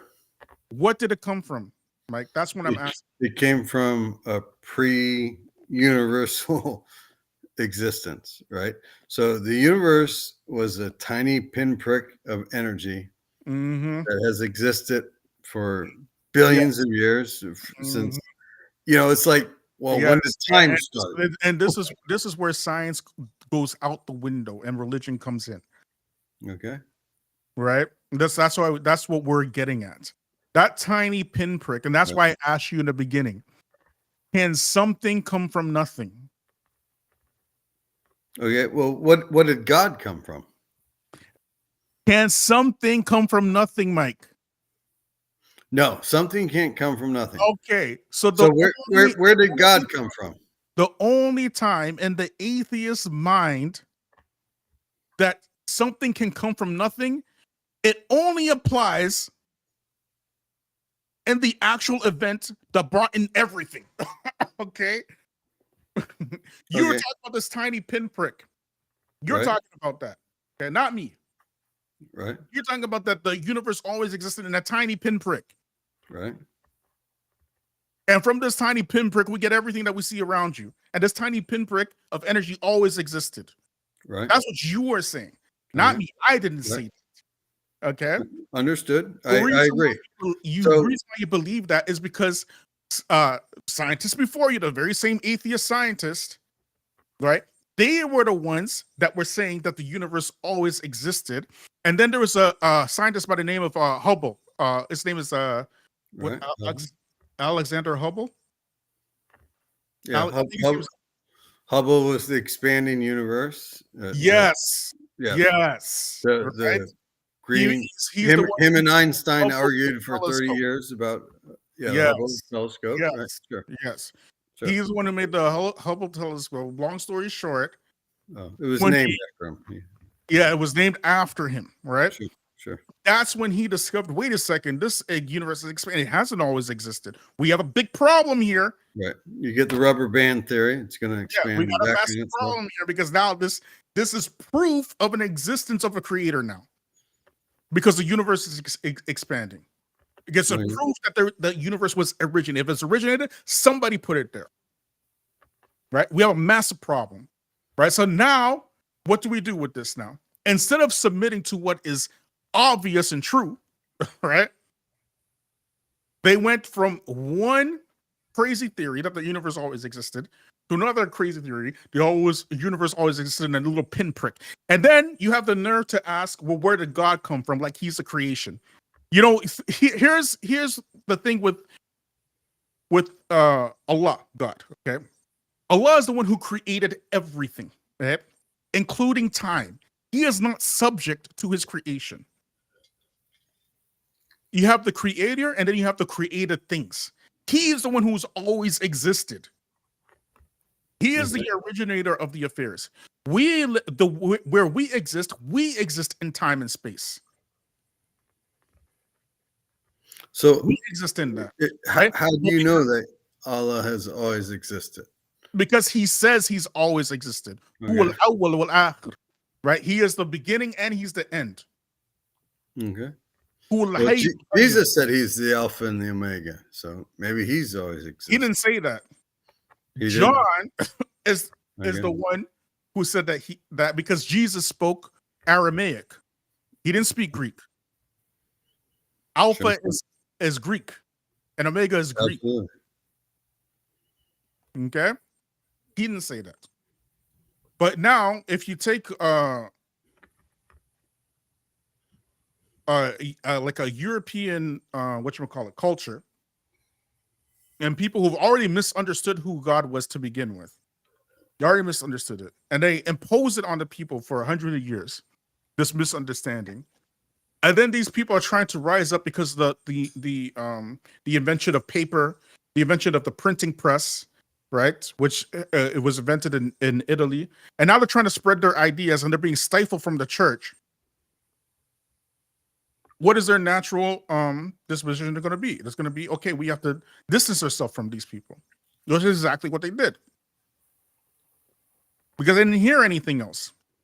Meanwhile, the very same folks are exploring around all this happening all at the same time, trying to explore, right? And they're trying to go to India, whatnot, and they're being taxed by the Ottoman Empire. So through their expansion, they invent other sciences like they do. They invented Orientalism, which is essentially how we, the Europeans, see other folk, right? Especially the Muslims, particularly the Muslims, right? And we're going to look at them through our worldview. So everything that they write about Muslims, it has to be misinterpreted because they're trying to colonize and stuff like that. There has to be misinterpretation. So when you say Sharia law, you're thinking Sharia law in the same way that the very same Orientalists came to you and told you. Instead of trying to go to the people and ask them, well, what is Sharia? You have to listen to these folks. Well, Sharia is chopping off your hand and killing the apostate and all that kind of crazy stuff. All right, that's what you're seeing. Okay, so you don't think that is a part of Sharia, the hudud? You don't? The hudud is a part of Sharia, but it is not Sharia. It's just like saying the death penalty is U.S. law. U.S. law is the death penalty. That's all of U.S. law. Everything is death penalty. No, most states have eliminated death penalty. I live in Florida, so we're big death penalty guys. Texas is big death penalty. California got rid of the death penalty, then they brought it back. It's very interesting because you can show fairness when it comes to the United States. Right. That same courtesy, you can't extend it to Sharia law. Well, no, I mean, obviously, there's some Sharia law. I forget the cases. I've read there were, women who their men went off to fight jihad and they came back, 18 months later, and she had a 2-month-old baby. And I think it was under the Hanafi school. They ruled, well, maybe she's been pregnant for 2 years or something. There's this bizarre thing where they don't actually want to. Do you know what's you call it? Confirmation bias is? Yes. Okay, so confirmation bias is when you already have a bias and you look for the information to confirm it. Sure. Okay, there are people who have studied Sharia law for years, and they're right there in your neighborhood. They're in Florida. How many of them did you go to ask these questions instead of looking on YouTube or on Google or That's whatever? actually funny. I just went up to the mosque up on Clearwater Largo Road. Okay. On Friday, and the guy's apparently a mufti, but he was going to give us khutbah on Friday, and he was doing his wudud and stuff, and I left. But I want to definitely go back. I went down to the Islamic Society of St. Pete many years ago and talked to the imam there and asked him about 532 and 533, is but a just recompense for those who make war on Allah and his apostles and kill them and slay them. Yeah, this is typical atypical confirmation bias. If you want to learn about Islam, you should learn about Islam. You don't learn about Islam from the people who are speaking against Islam so you can have talking points against the Muslims. You'll never learn. These are imams. Right. That's the imam that you talk to, but I know he didn't tell you about all the stuff you're telling me right now. He didn't tell you that. You probably went to maybe ask him a question about that, but you learned that stuff somewhere else. You learned all that stuff somewhere else. Okay. So now, yeah, sure. You read about Islam. When I first started looking at Islam, it was probably 10, 15 years ago or something. It was when Pamela Geller and Robert Spencer were big when they were going to do the. For me, when I was Christian, okay, I wasn't going to Muslims to learn about Christianity. Everything I learned about Christianity was from the priest and from my grandmother in the Bible. Every single thing. When I wanted to learn about Islam, guess where I learned about Islam from?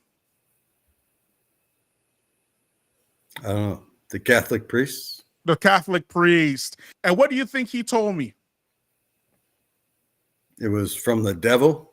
The same stuff you're saying right now. Exactly the same. You think you're the first person to be there, bro? You're not the first person to be there. Right? You're not the first person to say these things. Most of us converse said exactly what you're saying right now. We were there, been there, done that. We spoke against Sharia law and all this kind of stuff, and all kind of, don't like Muslims. I became Muslim in the 90s. So you can imagine how bad it was back then. It's way worse back then. Sure. Yeah. And very bad post 9/11, I would imagine. Well, for me, it was like post 9/11 was like, for us, it was the immigrants. They were the ones who were having problems, not us. We had zero problems because we are native to the West. Points of light. The Sikhs got attacked more than some of the Muslims, I think, because they got turbans. Yeah, exactly. Points of light. Yeah, man. I was just real curious and listening to y'all conversation. Why do they always bring up, as it pertains to Sharia, the hudud? Like, that's the only part of Sharia. And I think the only reason why they do that is to try to sort of paint Islam to drive people away from it. This is going on for at least 150 years solid. So right? adultery, they bring up the adulterer, is stoned. They have no They have no solutions for these problems, Bilal. In the West, you know how rampant like paternity fraud is. Of course. I mean, they have people like thrown in jail and child support for children that's not even theirs. They actually have cases where it is proven that the guy is not the father. His wife or whatever was cheating. He still has to pay child support. Like, what are we talking about? Coma or intoxicants. You know how many people die and stuff like they have no answer. But he wants to use this to show that Islam is wrong. So he only brings up like the hudud. What answers do your people have for this, Mike? I'll even go for further points of light. First of all, if Sharia was implemented, even if it was implemented at 25% or 30%, just a little bit of Sharia, right? And let's say like it was implemented like 25%, that is correct, and maybe 10% that is incorrect. Right? The people would still love it. Love it. Would change their life. Right? Because it's way better than what's going on right now. In terms of what we have going on. Like, first of all, we see the fruits of white supremacy coming down. Right? It's never been a fair system. The very first major Supreme Court case in the U.S. was the what was it? Who am I thinking about, bro? The oh my gosh, I was living in the Sharon regime. Who am I thinking about? It's on the tip of my. Huh? It is. What are you referring to? Man, it was the guy who was the black people have no rights that the white man is obliged to. Dred Scott. Dred Scott, and ever since that time, have black people been able to escape this? Just yesterday, a black man was beaten on camera to death by cops. And this is a regular occurrence, right? I only know of two white police officers in the history of U.S. that were punished for murdering black folk, and that is Derek Chauvin and the woman who murdered the guy who walked to his house and just shot him dead. Yeah, she was in the wrong apartment. Get a wrong apartment. And they trying to let Chauvin off now. He's getting the appeal. Yeah, and not to mention the guy who strangled the dude to death was invited by Donald Trump. This is the replacement for Sharia law. This stuff. Eric Gardner. Yeah, Eric Gardner. Sorry. Yeah, the fat guy. Yeah, this is the replacement for Sharia. Give me not to push you off too much, but did you ever see the video of Daniel Schaefer? I think was his name. He was in like Phoenix or somewhere in Arizona. He was a exterminator, and apparently he was in his hotel and he's talking to his hotel neighbors, and he got out like his BB gun, so he would like shoot doves in like Home Depot or something. And somebody was down in the pool and saw him holding what they thought was a rifle, and the cops came. And there was like 6 cops. He comes walking around the side of the thing. The cops, body camera. They're like, yeah, they made him crawl on his knees, and then they shot him, Mike. And then they shot him. What does that have to do with what Bilal was saying, though? You made a lot of claims. Like, I want to hear your response to what he just told you in regards to your claim. Okay, well, what do you want me to respond to? Tell me. Like all the stuff that he just presented to you, as far as your defense to atheism. Because he mentioned science, and then the Europeans, they look up to people like Galileo and Newton. These people only became scientists because they thought that there was a creator. If there was a creator, then there must be a law, they said. And if there's a law, then we should be able to do science. If there was no creator, then there would be no law. So they didn't think they would do science. They would be able to do it because everything would be random. Right, sure. So the people that you look up to only became scientists because they thought there was a creator. If there was a lawgiver, then there was a law. And that law could be studied and replicated. And, we can run experiments and we'll get the same results because there was a law to creation. So what is your response to all this? You keep talking about Schaefer and all that. Okay, so my response is I don't want to see religion rolled into law, right? I don't want to see Sharia rule. I don't want to see Christian Sharia rule. I don't want to see Jewish Sharia rule, Hindu Sharia rule, or anything like that, right? So I'm a secularist. I'm obviously an atheist. I think law should come out of common consensus of the republic. I don't want to see of that. We have 500 solid years in the United States of the fruits of that. And you're telling me that it's still better than Sharia, that stuff? Sure. I mean, we can look at Sharia, what it's produced. I mean, obviously you're going to say, secularism has produced or invasion of Iraq or invasion of, but those are all political motivated things. When you look at Islamically motivated laws, I don't know if you guys know the Ahok case in Indonesia. And Indonesia is actually a proclaimed secular country, but the guy's running for election in Jakarta, and he's a Chinese Christian, and his one opponent says, well, you can't vote for him. And he quotes 551, right? Take not the Christians and Jews for your allies. They brought allies to one another. And those among you verily become them. They threw, and then Ahok comes back and says, well, that's not the correct interpretation of that verse. They threw him in jail for 2 years. There was a woman who. What does that have to do with Sharia? Is democracy Sharia? No, democracy is not Sharia. Okay, so from the beginning, the foundation is incorrect, right? Just because you have a Muslim country, right, it doesn't mean they're practicing Sharia. That has nothing to do with Sharia.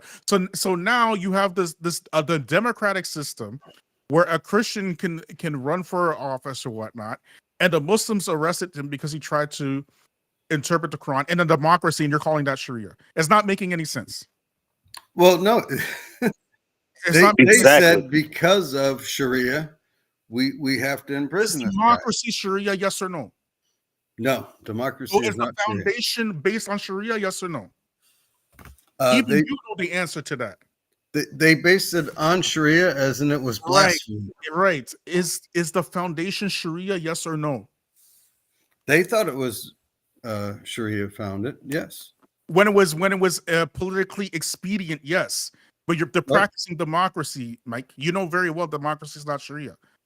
Democracy is your system.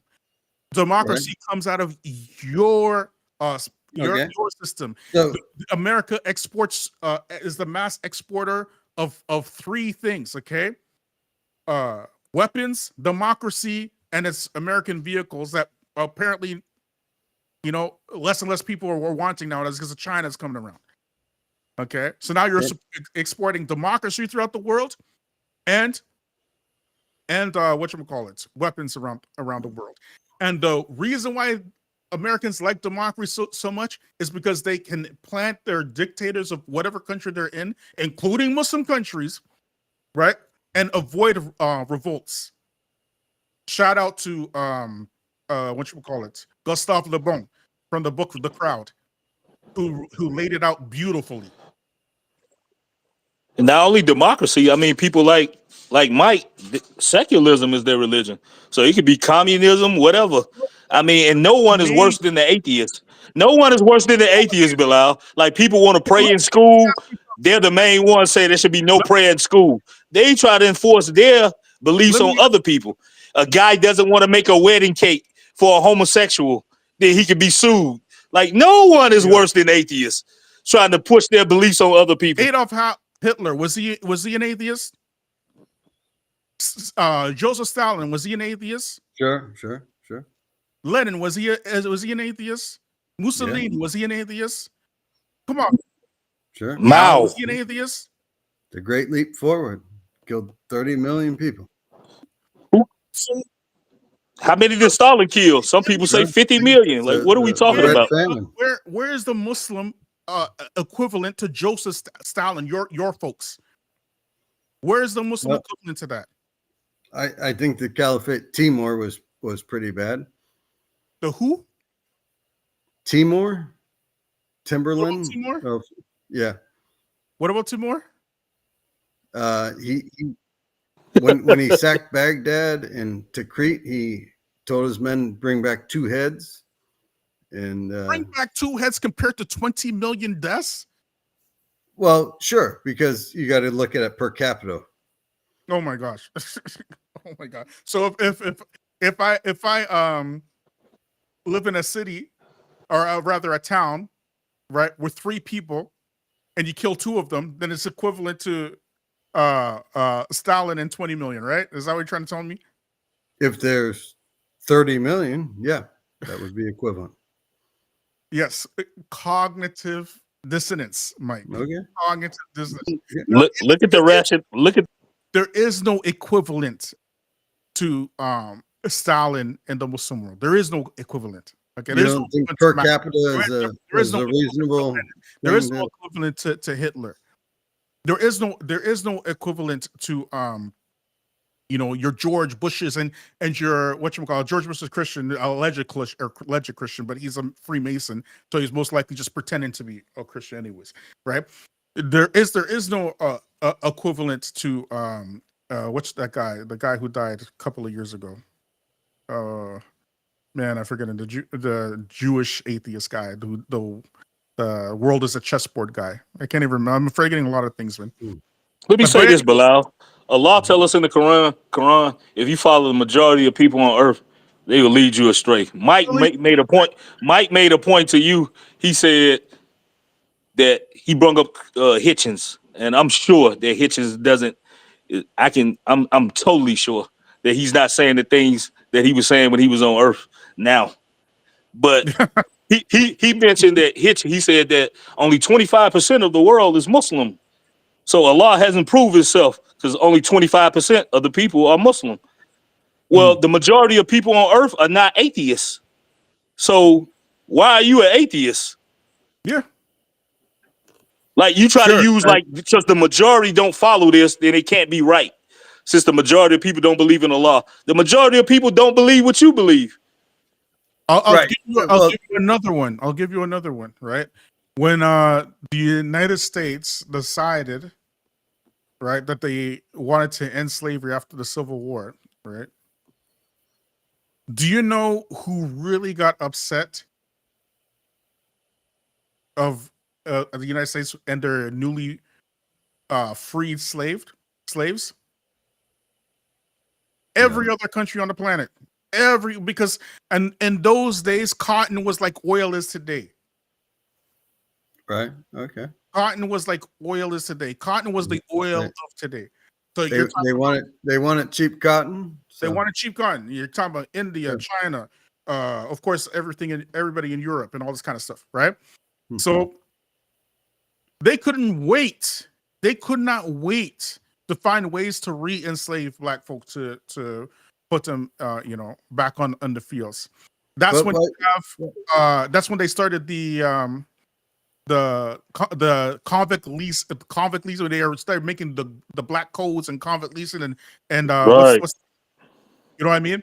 Vagrancy laws and all this. Vagrancy laws and all kind of stuff. Like creative ways to re-enslave them through the prison system, as well as what's the other one when they had to work on the slave plantation still. Sharecropping And all this kind of sharecroppers. Yeah, sharecropping.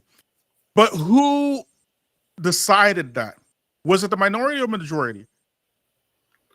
Well, I don't know why wouldn't the British outlawed slavery in the early 1800s, right? Did they really? Did they really though?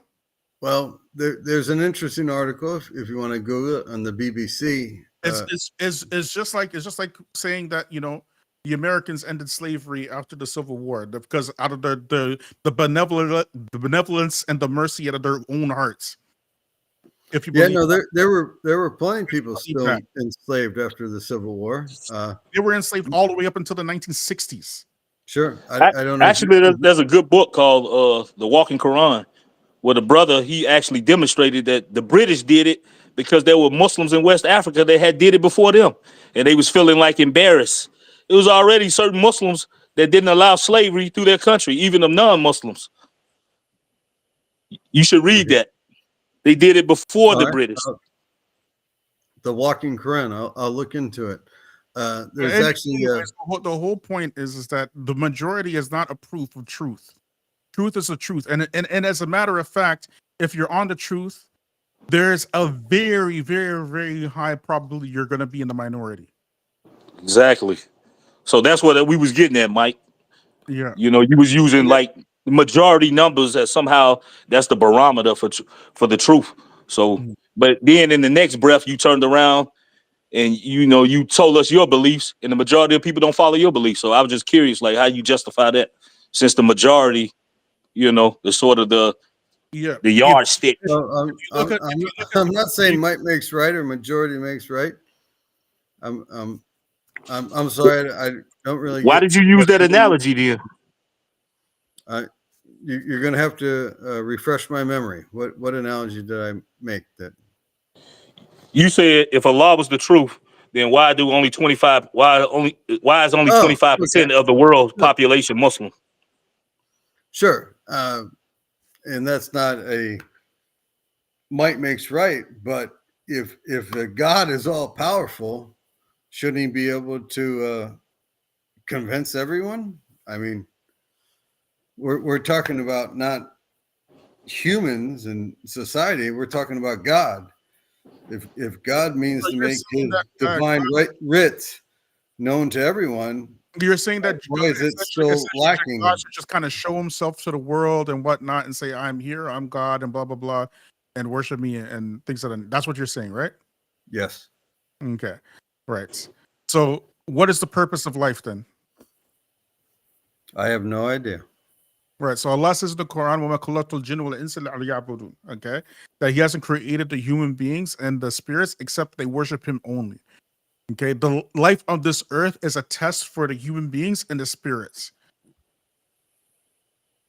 Right. Yeah. I mean, I get it. We go to the test thing. It's all test.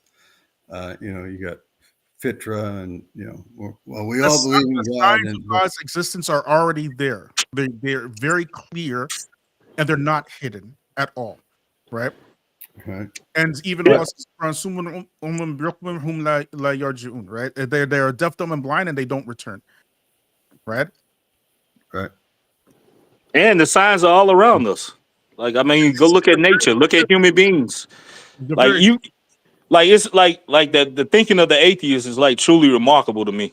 Like, even a child don't believe things are random. If you set a child in a room and you go and hide from it, and you say you throw a ball, Bilal, to a toddler, the toddler's gonna look around like, where'd that come from? They know it's not random. Like, that is the fitra. Like, there's a creator. Even when I look inside me, like, no two human beings DNA is the same. There's a law even in human beings, such as your respiratory system, all these things, your nervous system, they have to function in a certain way. There's a law to it. And the law tells us time and time again, do we not reflect? Like, that's like crazy. This dude said that the universe always existed. Like, come on, man. How perfect things are. This is all random. Like, you really believe that? Like, it's remarkable to me, like the lengths that somebody would have to go to convince themselves. Yeah. It's a far stretch, because nothing in your existence operates like that at all. You yourself don't operate like that. You understand that your circulatory system, it works in a specific way. You understand that the sun rises and it sets every single day. 17-7, with 8 minutes left in the third quarter. I'm sorry, exactly, guys. Bilal. Yeah. So if it was random, then the sun should rise from the north, the south, the west. It should be, if it was random, as he say. The only thing into atheism that is actually random, right, is the creation of everything. That's the only random event in existence. That's the only time that everything comes from nothing. And then they turn around and say they don't believe in God. Like, this is so weird. It's the weirdest thing. Go ahead, Mike. No, I just want to say thank you all. I gotta go watch the Redskins are playing the Falcons. We're in the NFC South for go ahead, man. We're looking to win our division, hopefully. Don't lose all your money betting on the Redskins, man. I haven't bet in 20 years. Ice Mike. Hey, I think Mike's want to become a Muslim though, Bilal, because when I hear him talk to you, like, this guy seems like he follows like Muslims and Islam like a lot, but he just kind of cherry picks. It seems like we don't know, but we were all there. Like, anyway, most of us who converted were exactly where. I think you want to, Mike. I think you want to. Say, inshallah. So we'll see. Yeah. Inshallah. How many of us hated Islam and then ended up becoming Muslim? And it's not unusual, right? So it's just a matter of, I was actually I saw you commenting on Jordan M's earlier. Yeah, he was here. I'm not sure if he's still here. Jordan, if you're here, man, hop on, bro. He's a nice guy. I like him. So yeah, he is. I hate Jordan M in my brackets last time I was on the other night. I don't know if you remember. Yeah. So, anyways, when I was on his channel, he changed my little brackets to "I love Muslims," and so it was a inside joke. But anyway, I appreciate you all's time, and your adab is excellent. Thank you so much. Thank you so much. Have a good one. You too. Take it easy, man. I'm gonna go watch some American football. Go ahead, man. Knock yourself out, man. That's one of the great things about America is football, for sure. All right. All right. Take it easy. Links in the chat, family. If anybody wants to hop on, we'll keep going for another couple of minutes, right? But let's see here. Do I have anything else to show y'all? What time is this? I know it's pretty late. 10 after 10. Or maybe what we'll do is we'll cut it off now. Right? We'll cut it off now, and then I will see you guys later on this week, inshallah. And may Allah reward everybody who came, participated. Don't forget to like, don't forget to share. There's 14 of y'all. right now. So make sure you like and make sure you share this live. This live is hold on, we got somebody in here. Okay, Points of Light is back. Go ahead, Points of Light. Go ahead. What you got? Yeah, I just want to say, may Allah continue to increase you in goodness, and your family. Because, to be honest, man, it's kind of touching. It's kind of touching. You remind me more of how I should be. You're like very patient with people. So one thing that the brother did say, you do have good character from what I see. And if you don't, then may Allah make you like that. Because you're like very patient. A lot of Muslims, they've been very, very, very harsh with old Mike. So, you remind me of how I should be. It's a good reminder. Salaam Alaikum. Well, Islam to everybody. It's like, man, thank you so much for your kind words, bro. And may Allah make us better than what the people think. I mean, all right. And as for that, family, we are going to call it a night. Like, subscribe, share. Hit me up on Patreon. And free the land, beloved. Free the land, free the land, free the land. Salam.